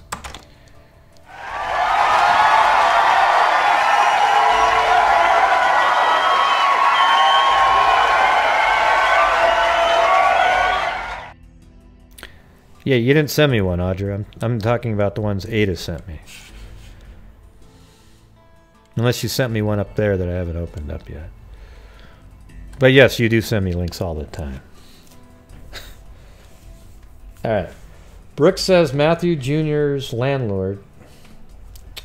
That's pretty interesting, though, I gotta say. I was just reading that, where that was. I was trying to figure out the location, and then things just popped into my head because I hadn't really put all the pieces together. Yes, you get a gold star, Ada. Good job.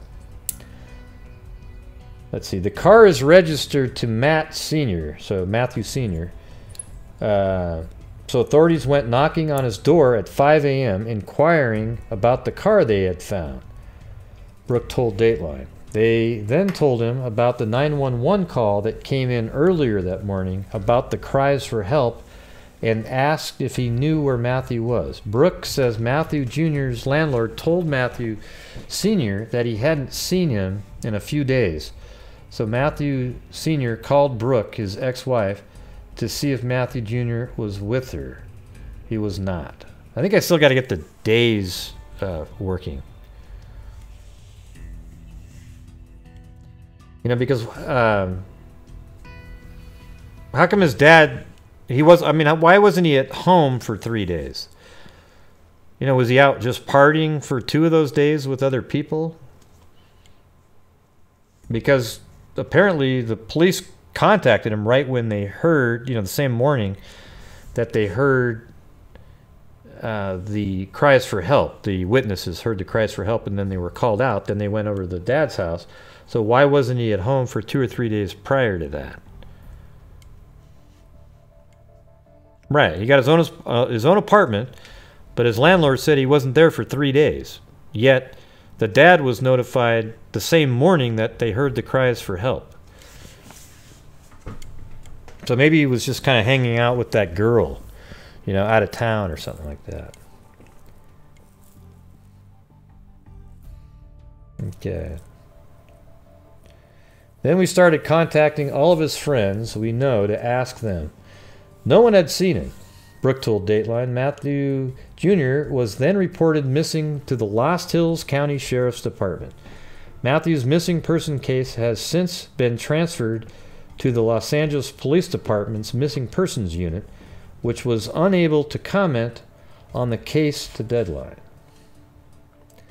Since Matthew's disappearance, authorities, friends, and family have conducted multiple searches for the missing young man. His stepmother, Brooke, told Dateline that the police were unable to gather any evidence from Matthew's car and have not found any of his belongings in the surrounding areas.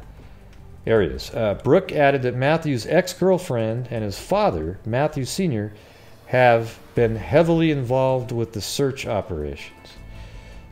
That's pretty nice of the ex-girlfriend. There is no way that kid just fell off the grid and disappeared, Brooks said. I don't think my ex-girlfriends would try helping find me. Well, maybe a couple of them, but let's see. Now, almost 2 months after Matthew disappeared, Brooke fears the worst for her stepson. After the 3rd day, I cried to my mom and said, "He's dead," Brooks said. "I hate to sound hopeless, but if there's a chance that he's alive somewhere, then he's being held against his will." Matthew Weaver Jr. is described as being 5'9", tall and weighing about 140 pounds, with brown hair, brown eyes.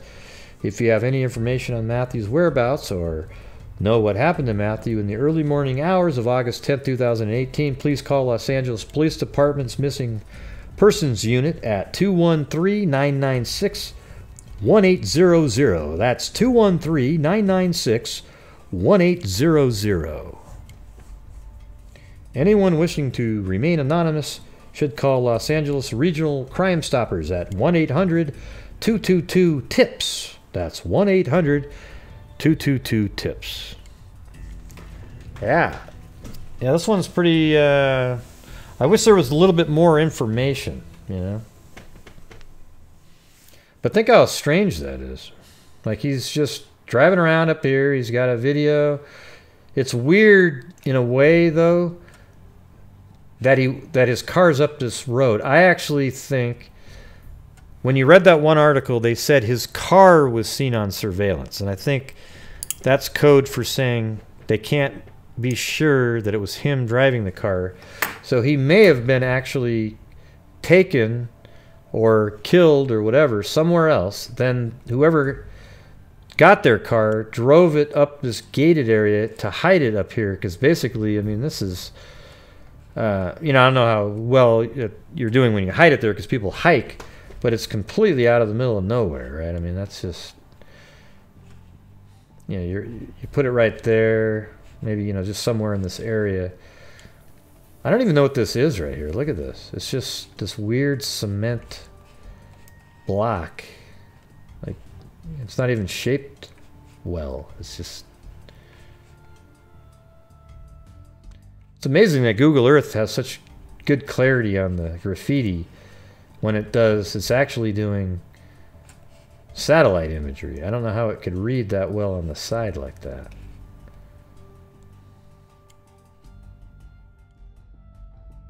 Strange, eh? Hey, just Julene. Yeah, I do too. I wonder what that is because it's not cracked or anything. It's almost like it was made. Is it a jump? Like, I think that'd be a pretty stupid jump. You go off your motorcycle and then you die. It's your last hurrah, basically. You know. I mean, I guess you could start here, like have the bikes here and then shoot down this way, and then you know, I have no clue what this is right here. No clue. Doesn't make any sense. I don't think that's what this is. I think this might be something like, I don't know if that's a satellite tower. I mean, it looks like it's a little bit clearer now.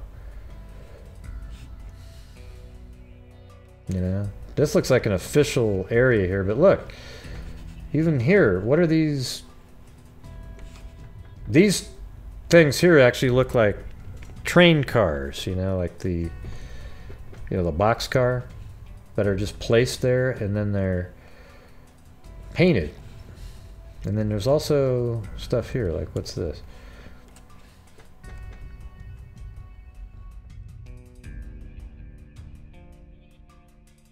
Oh, what a trip. Freaky.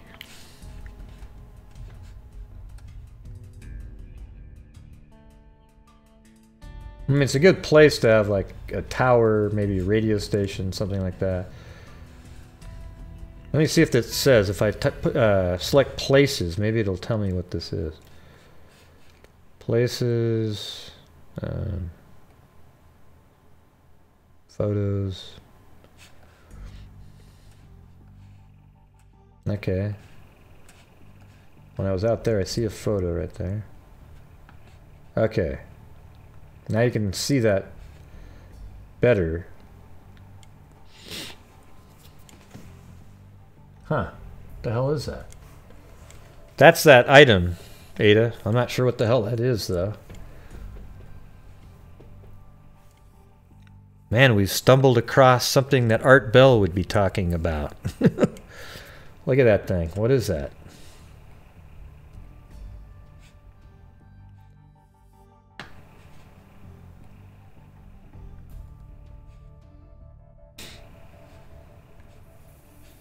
Oh, and then look at this. There's a shot on the Rosa Overlook. Oh, and they're on that graffiti thing there. I think this is 360 too. Hold on. It looked like it was. Oh, it should be. It could be. Look at that. That's crazy. Can you guys see that? I've got chills. Couple people over there. There's actually one. There's a person there, there. It almost feels like this was supposed to be a 360-degree image. I'd almost bet it is, based on that. That should be over there, I think.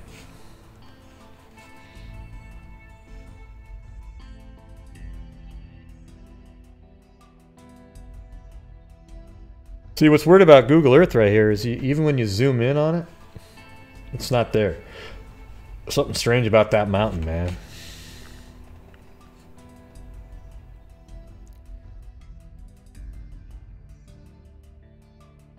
What video are you posting there, Wendy? Is it related to what we're talking about?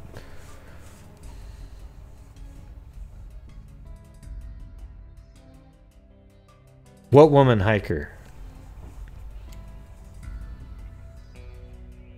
The woman that was with him?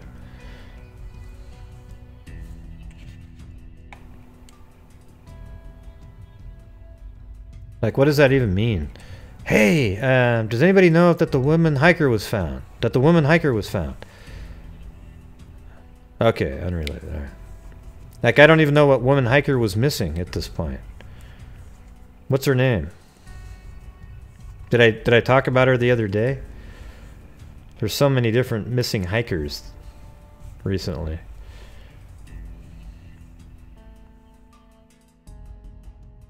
Yeah, I bet there is. It's a pretty crazy area up there.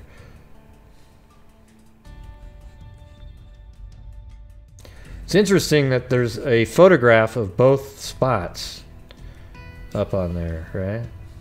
Oh, let's see what this one is. This will be of the gate. Oh, what's that?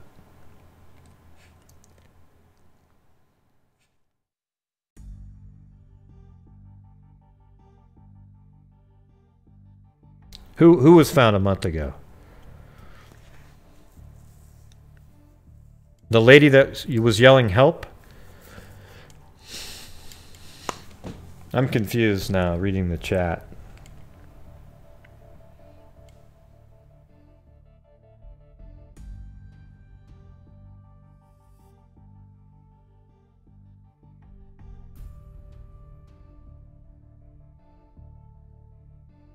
Oh man.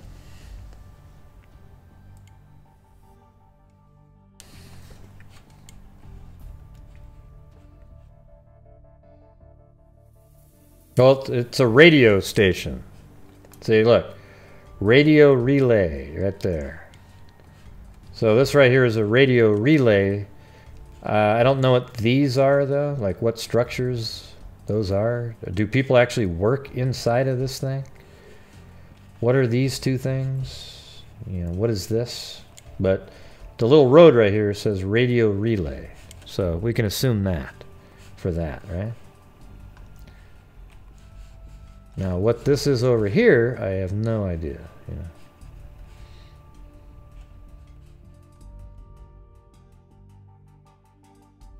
know. And apparently his car was found right in this area right there.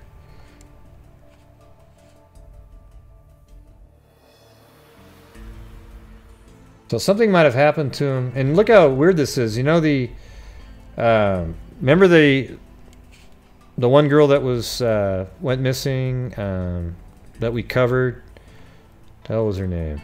Just a second. Denise. No wait. Something Richards. Not Denise, was it? Wish I had a better memory for that kind of stuff. Let me type it in. Richard. Okay, Matrice. There you go. Yeah, there you go. Yeah, I found it. Matrice Richardson, right? Well, look at this. Those murals. Remember the murals of the black people, apparently, that were like on the, I guess, a culvert, basically. That's right there, right? And then look how close that is to where he was found, like geographically. Right?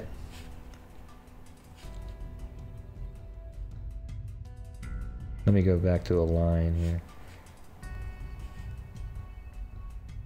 Yeah, it's not a mile. 1 mile. Isn't that wild? So those murals are only 1 mile from this location where his car was.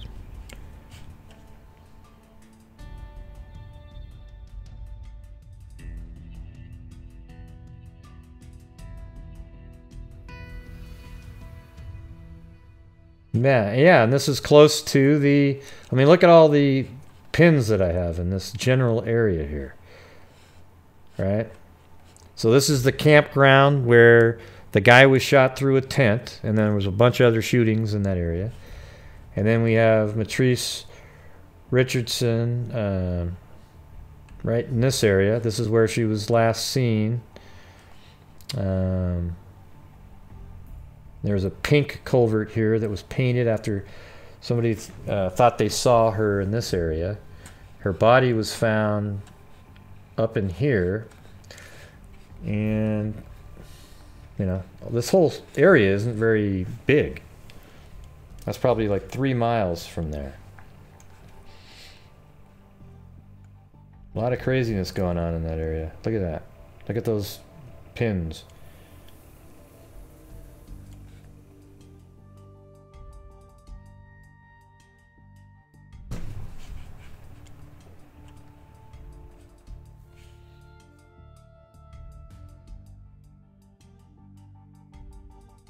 Yeah, who knows? But California has so many people in it that, you know, you could have 5 murderers within a mile of each other. That's the problem.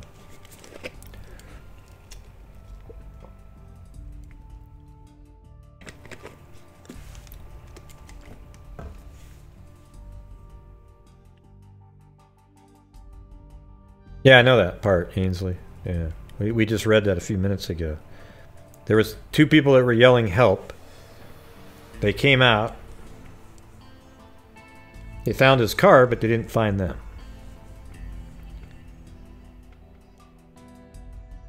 Yeah, Malibu. I just think with the borders and everything the way it is in California, California is always going to just be just chock full of crime. You can forget it, you know.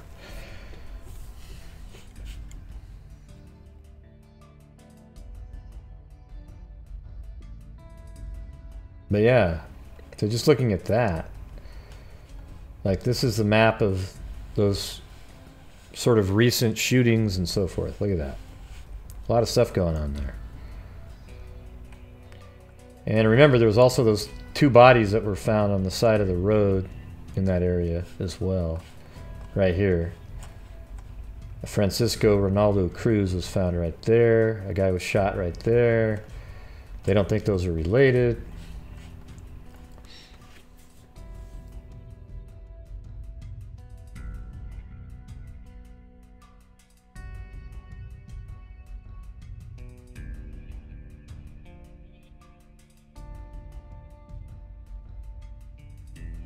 Yeah.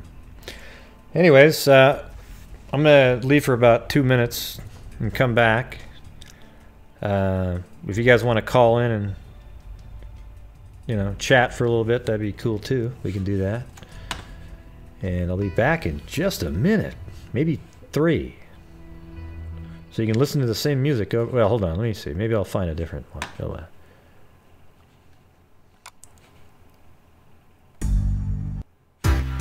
There you go.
What's up? Oh, come on.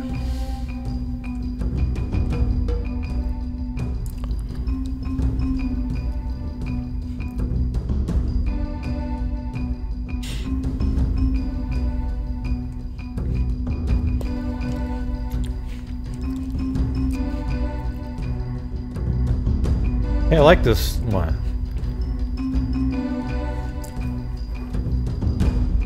Possible serial killer Weaver on the loose. Or maybe it was Kirby. Ah, forget it. Can't remember.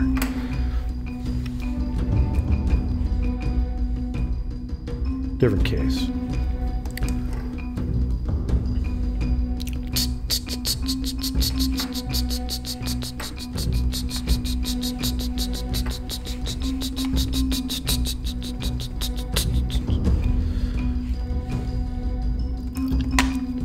Well, at least I didn't write on the wall with it, Stabler. And no, that's not what I was doing. You like my usual best? Oh. Yeah. Right. This one's not.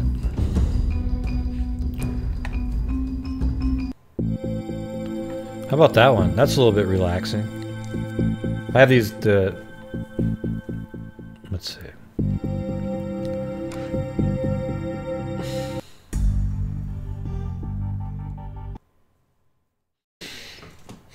Dark Times. This one's always bums. Every time I play this, I immediately think of April Tinsley. April Tinsley is one that I felt bad about. Like in my, I think I got welled up one time on that one. Just thinking like, wow. Just this poor girl playing with her friends and goes to get an umbrella up the street, and then some freak, you know, whack job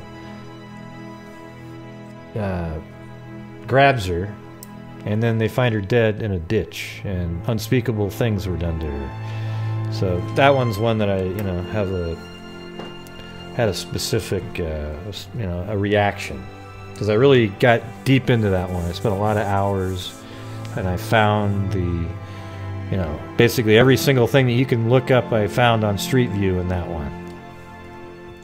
It was really interesting. Yeah, I had somebody message me on a video and just slam the dad over and over again. Said he, like, obstructed justice and all this crap. And I was like, screw you. You know, you're just one of those conspiracy whack jobs. Get the hell out of here. You just don't know the case, Gray. Well, I know it enough that you're full of crap, okay?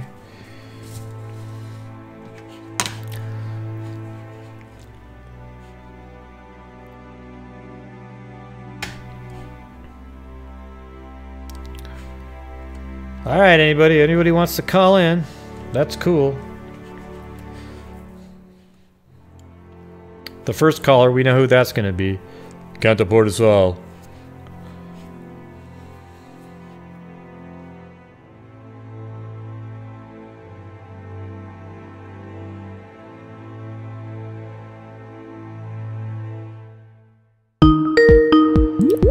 Yeah, there it is. Hello. I like turtle. I knew it was going to be a whack job. I knew it. That's all we get is whackos.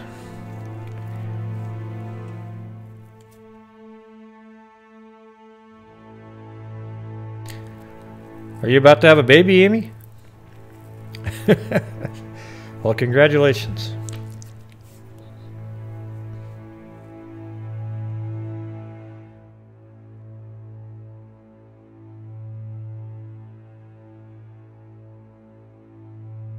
Yeah, who knows what it is, right? Maybe you were abducted by aliens and it's a hybrid of some sort.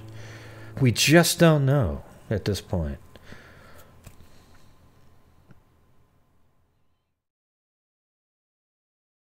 Or maybe it's half mailman. Or no, it's milkman, right? That's the classic joke. It's like, how old is that damn joke anyways? Because when was the last time any of you had a milkman?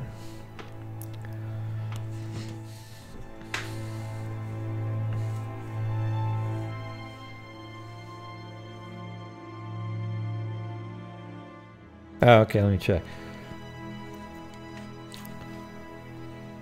I think there was another one that came by a different way.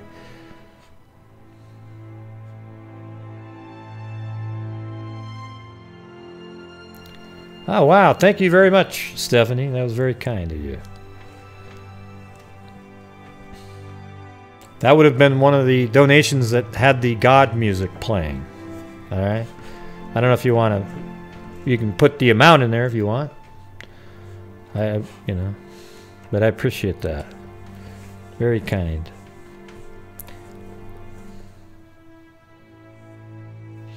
WM3 is a solved case. West Memphis 3 is... It's not... I don't think it is solved. Didn't they arrest 3 people that turned out not to be the person?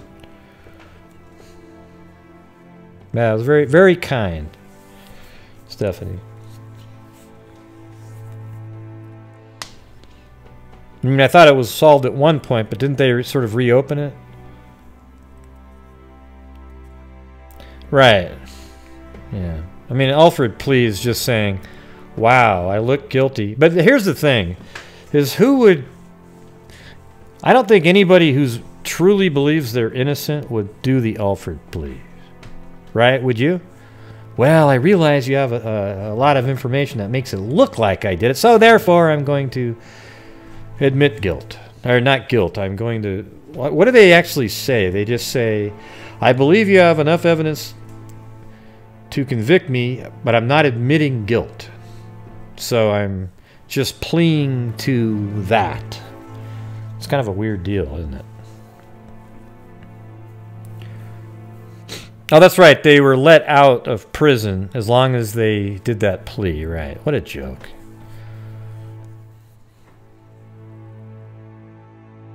Yeah, it might be closed, but it doesn't sound like it was ever really solved. You know. It's still interesting, though. Yeah, it just means that, yeah, but it's kind of a weird... You're not really pleading to anything. You're just pleading to, I know that you have enough evidence to convict me, and so I won't challenge the conviction, but I'm not admitting guilt, is basically what that is. Yeah, Darrow is really into that case. She just started reading about it. Well, who the hell's going to call in? Okay, I'm not a monster, alright? I think Jodi Arias tried to do that too. Well, they're all saying that... See, Darrow, that's where the problem is, right? They say that they're not innocent. They pleaded, you know, did the Alfred plea. Right, well... There must have been enough evidence to convict them, or they wouldn't have done that plea. Well, it doesn't matter if you're stupid either. Like, I don't think anybody in here is stupid. Alright? But every once in a while, somebody does one of these. So how did you arrive to that conclusion that they were there? The body was there. Well, the car. She was in the car. I'm not following. The question's not making sense. I'm sorry. Okay. Alright. Questions devoid of logic. Right?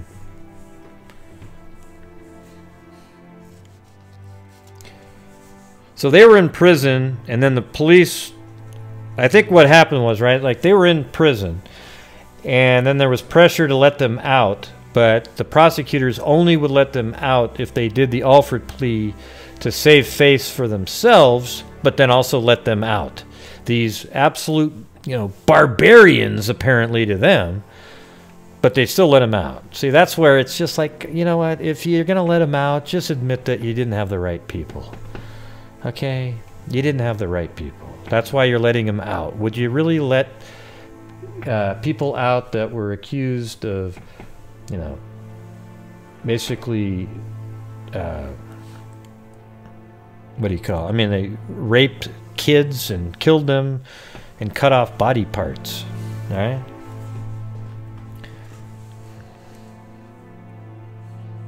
Right. See, that's what I think too. So it's just saving face, right? I've seen a whole bunch of cases like that. It's disgusting. You know, like some of these guys, they get off 2 or 3 times, found not guilty of certain things, or a hung jury, and it's not even close, really. It's like 1 to 9, you know. And I don't know, even when they're proven innocent, sometimes these prosecutors will go, nope, nope, nope, nope. No way, man. I still believe we have the right guy, even though his DNA doesn't match. The video shows a different guy going in, now that we've enhanced it a little bit. But we still think we got the right guy. Well, why is that, sir? Well, because we started off thinking it was him, and we can't change our mind because of confirmation bias.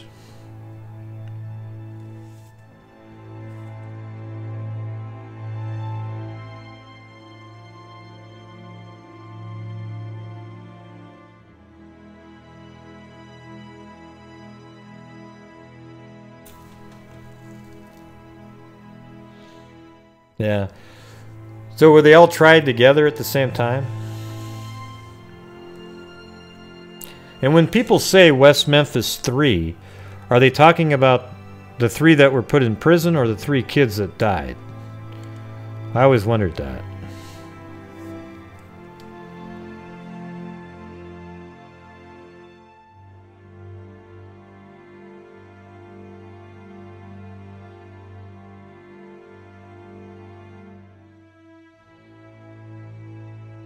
Yeah.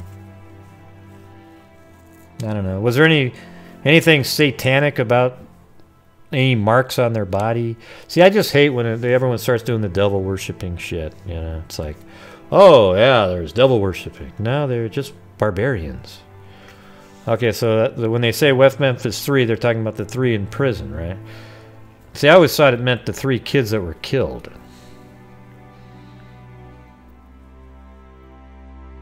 You know, like I would call the Lumberton 3, you know.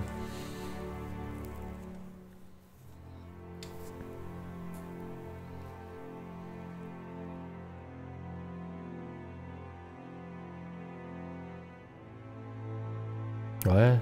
What does Johnny Depp have to do with this? I don't get it, man.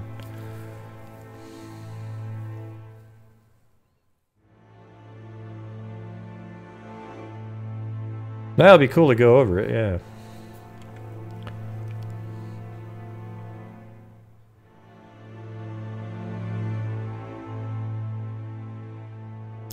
Well, Dara, you should get a lesson from that, because Justin Ross Harris was convicted of being distracted by hanging out with prostitutes and cheating on his wife, not because of what happened to his kid. It's the same kind of crap, you know. The jury hated him, and they hated this guy. It's the same damn story.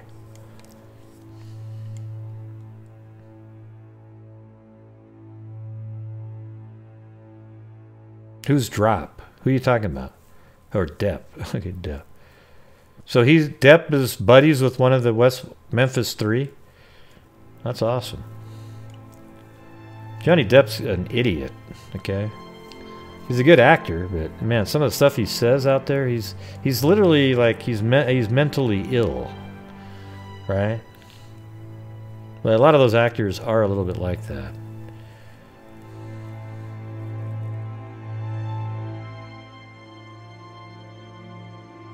What do you mean the movies with an S? There's been how many movies have there been with the West Memphis 3?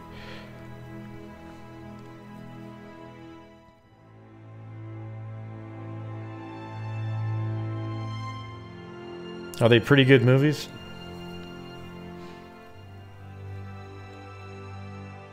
So there's 3 movies on the West Memphis 3? Jesus. Man, what a waste.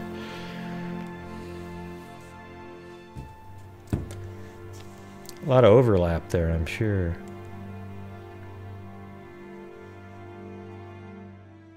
Yeah, so why should I even do it then? It's like with, you know, there's documentaries, movies, books, about 50,000 podcasts.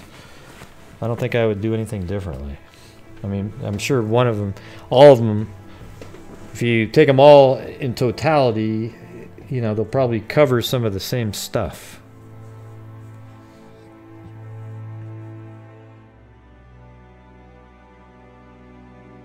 Are the movies, are they on YouTube? Okay, so the 3 movies are of the Paradise Lost series.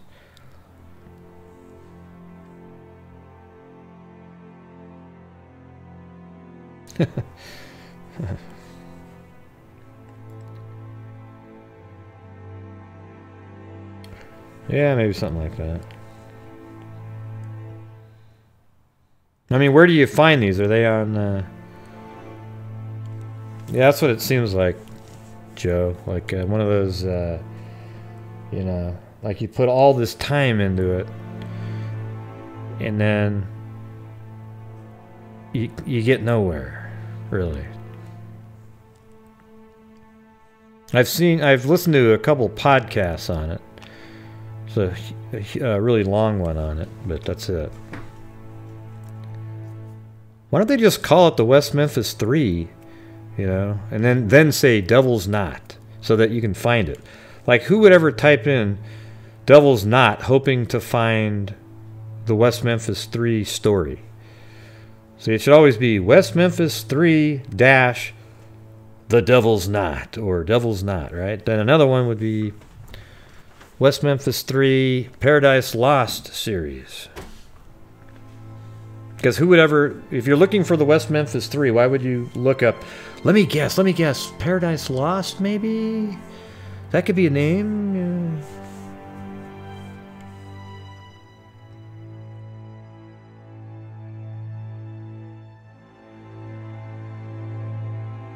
Yeah.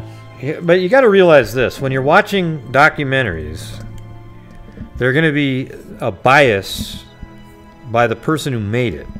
Because whatever they believed is what they're showing. So they're not really documentary. You know, like the Stephen Avery story?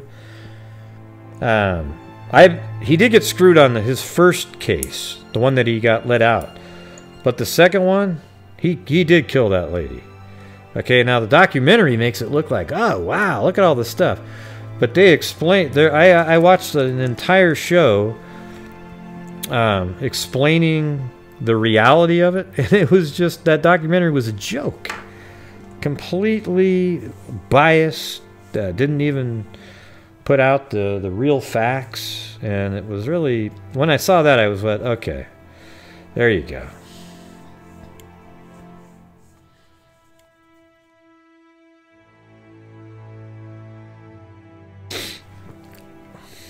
Yeah. Yeah, I think Brandon Dassey got screwed. I don't know. His attorney should have been disbarred immediately.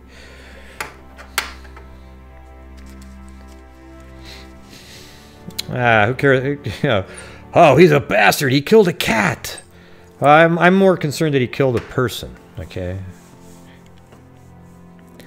But yeah, he shouldn't have killed the cat too. But let's not, you know, do the whole animal rights activist angle where you're more angry at the cat. Okay. Because if I was really hungry and I only could eat one thing and there was a cat sitting there, it'd be the first on my menu. Okay.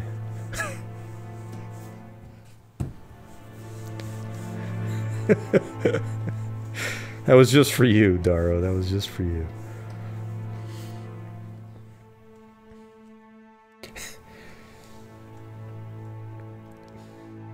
Yeah, like literally, if you were starving to death and you had, let's say you had children, right?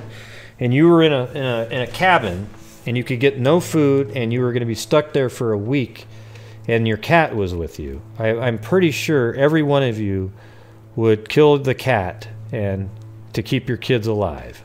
Can I be safe to assume that? Or are you going to be the holier than thou type and say, oh, I wouldn't do it?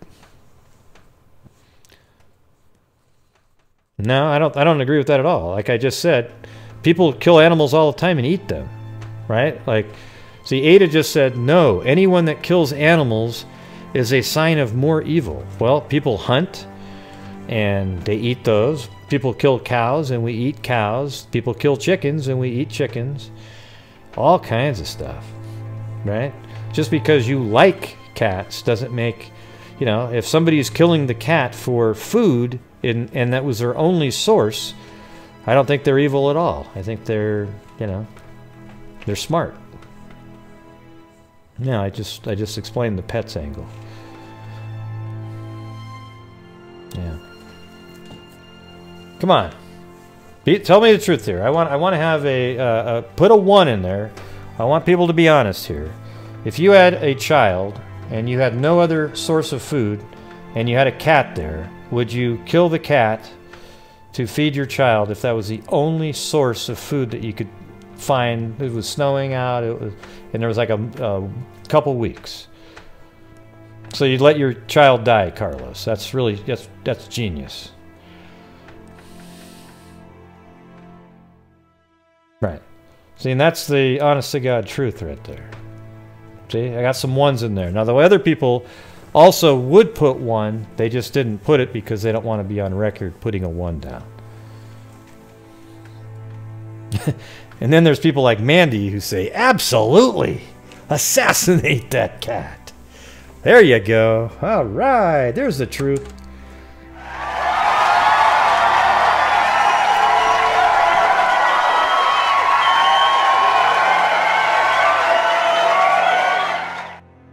Yeah, he did it for a thrill.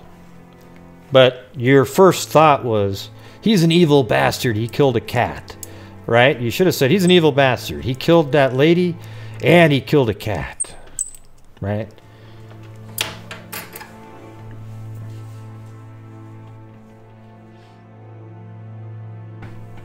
Well, what do you call hunters who kill because it's thrilling and it also is food for their table? Are they half evil? Because they do it for fun. Like, people go, oh, I love hunting. Oh, it's great. Yeah, we all know that, Ada. I don't think there's anybody in there that don't know that serial killers start off by killing animals. That's like, you know, crime, true crime 101. Well, I would turn to cannibalism if there was somebody that wasn't alive already. I think, you know, it's, I mean, it would be like the last second type of thing. Like, because you guys have all seen that movie in the Andes, right? That plane crash. You know, I think it's called like Alive or something like that. Or, you know, they started eating people. And then when they came out alive, everybody was so angry at them. The holier-than-thou idiots in the world, right? So what happened was the church, the Catholic Church, came forward and exonerated them. And then that's when everybody allowed them to live their lives normally. Man, doesn't that suck that it had to come? Oh, well, if the church says it's okay, let's have a barbecue next weekend.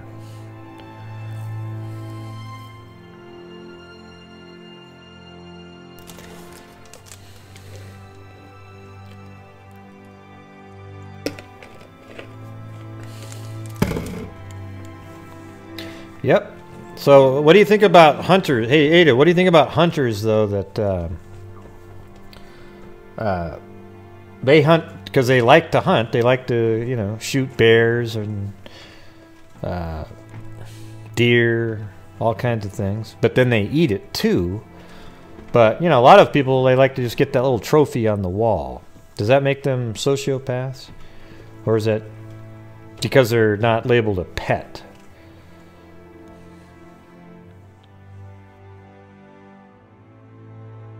Yeah, I think he definitely is evil. But he killed a lady, too. So he killed a lady and he killed a cat.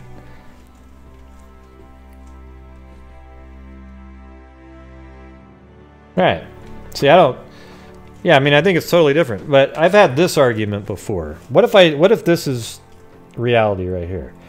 Let's say that there was a... okay, for example, I've told this story to Ada before. But I lived in my house here, and I like birds, right? So we have all these hummingbird feeders, and we have this and that, and the other thing, and a bunch of bird feeders, and there are always birds running around. And then my neighbor moved in with 4 freaking outdoor cats, and they're up there attacking my birds and killing them. Shouldn't I be able to kill the cat, too? To save the birds? I mean, what would PETA's stance be on that? Because cats actually should be indoor animals. All right? They are not... cats, even though that's natural for them to do, they're not indigenous. Domesticated cats, house cats, are not indigenous to the United States, and they should not be allowed to roam freely killing birds. All right? Now, if you're living on a farm, it's different. You know, the rodents and all that kind of thing. But that's my opinion. I don't think that cats should be outdoor animals. Now, I think, why can't I take out a cat to save a bird? Why does that make me bad? You know, I don't understand. You know, I'm saving the lives of the birds that were enjoying my bird feeder. So wouldn't PETA say, gosh, that's a good point. Maybe, you know, you're doing a good thing there. Yeah, no, it doesn't. I'm not putting that in the scenario, Daro. You're doing the little out trick that people try to do. I've talked to them a million times. They even put like a little bell around the cat's neck, and then it came off and they never put it back on again. You know? But there's no out. I'm just saying they keep killing the birds, and then why can't you take out the cat? Okay, so why should the cats be able to kill the bird?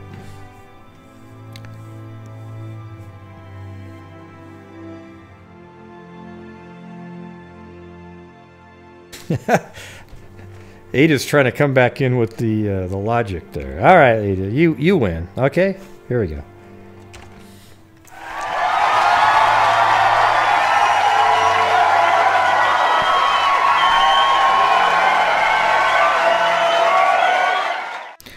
I'd love to have a debate, though, with a PETA person. Do you know that cats, these house cats, kill something like 3 billion birds and creatures a year? And they've actually killed so many in some areas that they're extinct, certain bird species. Now, if that was a... I'm not sure why it's okay to have cats running around killing animals all the time, right? And also, if you leave your cat outside, they can be killed by coyotes. So you're being irresponsible. Well, I've had 2 on my street killed by coyotes, and man, the coyotes, they don't mess around, man. They quarter you, basically. They rip you apart. We actually had the animal control come over and try to identify what the hell they were looking at.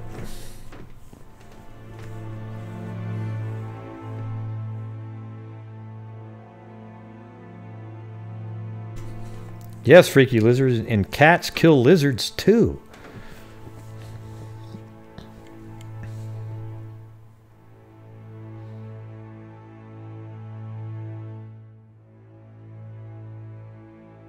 No, really? Wow, that's a weird one. Scout. I have a Chihuahua, but I can't imagine one being killed by a skunk. What a weird deal that is.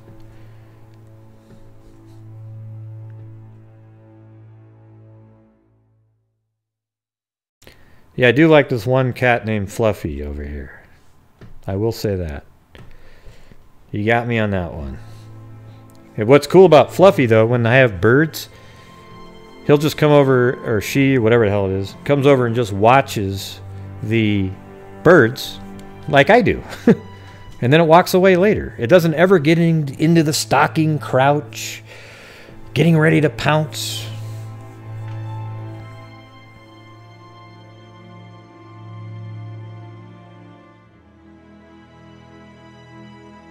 So your cat died? on our screen in porch and paralyzed him with poisonous skin secretion. Wow. That's messed up. You had a cat. Okay. Oh, okay, so... Huh. So maybe it wasn't a lizard. It was probably one of those rough-skinned salamanders that look like lizards, but they crawl on land every once in a while, and they're very poisonous. They have that orange belly underneath them and brown on the top. Because lizards don't generally have poisonous secretion. But do you think maybe it was a rough-skinned salamander? Let's see if I can find one of those.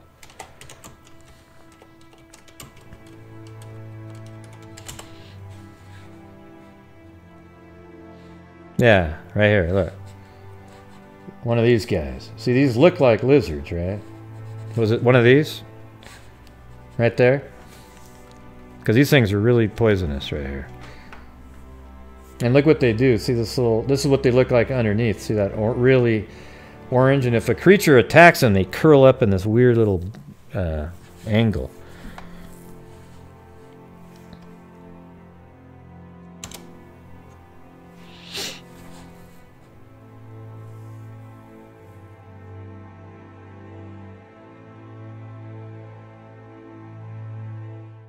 Oh yeah, right there, look. Isn't that crazy looking? So when they're being attacked, they look like this and it freaks out animals and they run away generally. See that? They show their orange and then curl up their tails.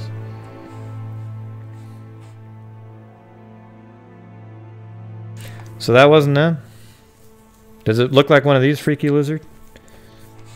Maybe I'll use one of these for my lizard story mugs.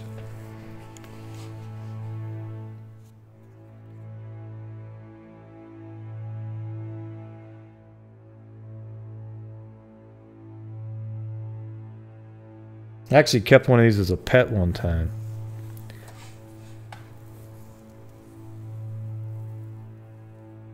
Yeah, okay. You see how we go off on tangents though in here? You know, we don't always stick to the script. So apparently tomorrow morning I'm supposed to be doing a conference call with Lorden and some podcaster out there. The maybe it was True Crime Garage guy. So we'll see how that goes. He's got a pretty interesting case I've looked at a little bit. And then on Friday we're gonna do a Delphi show.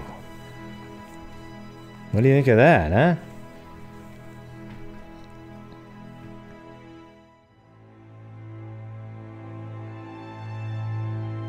No more dead cat talk? Come on. Well, you're going to be on there too, aren't you, Ada? Aren't we doing a whole show with all of us? That's what you're always saying. Oh, get out the wine and cheese and...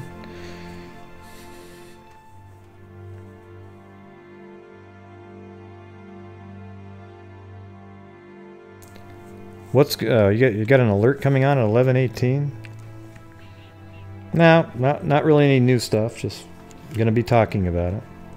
I might even have on a special guest.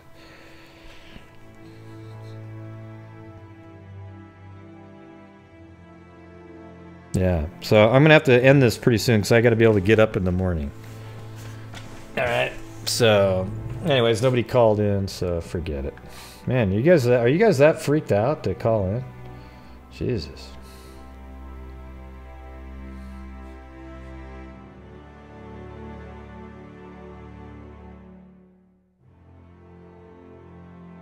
You gonna be watching at the wedding? That's funny. It'll be later, though. I would imagine. Well, where do you live, Mandy? Are you in Europe or something, or? No, we're not doing a live tomorrow. I just said we're gonna be talking a conference call deal. Yeah, I think it's like 6 p.m. Yeah, maybe it is around 6, right? 5 or 6, I told the guest. And no, don't type in who the guest is. Alright?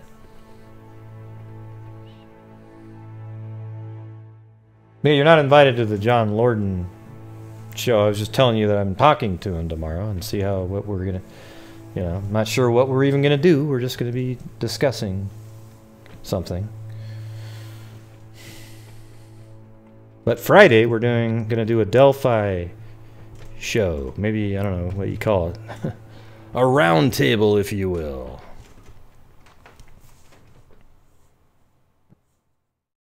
Alright, so that's it. But before we get off tonight, I'm going to say thank you to Stephanie for the nice PayPal donation. Slim Dog, Mandy C, Boggle Queen, Les Clark, and Les Clark again on Super Chats. Let's see. I appreciate it. Let me go check to see if anybody... Sometimes I'll be done with the show and then I see that somebody sent something else in. Okay. Audra sent me the West Memphis 3 movie links. Thank you.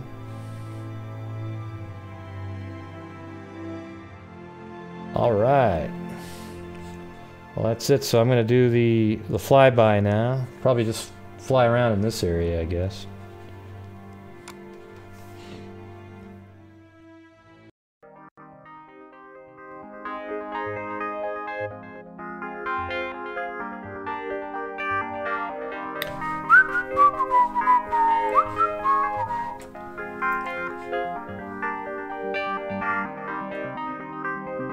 Hey, there's a 360.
That's pretty cool in there, isn't it? Those little canyons. Cool stuff, man. Anyways, that's it for tonight. I appreciate everybody showing up and, you know, making it entertaining. as always. You know. Sorry about all the cat conversations. I probably would wait till the last minute if I actually was really going to eat one, okay? But I'd have to really be starving, all right? All right, everybody. And until next time, be safe out there. And don't forget that like button on the way out.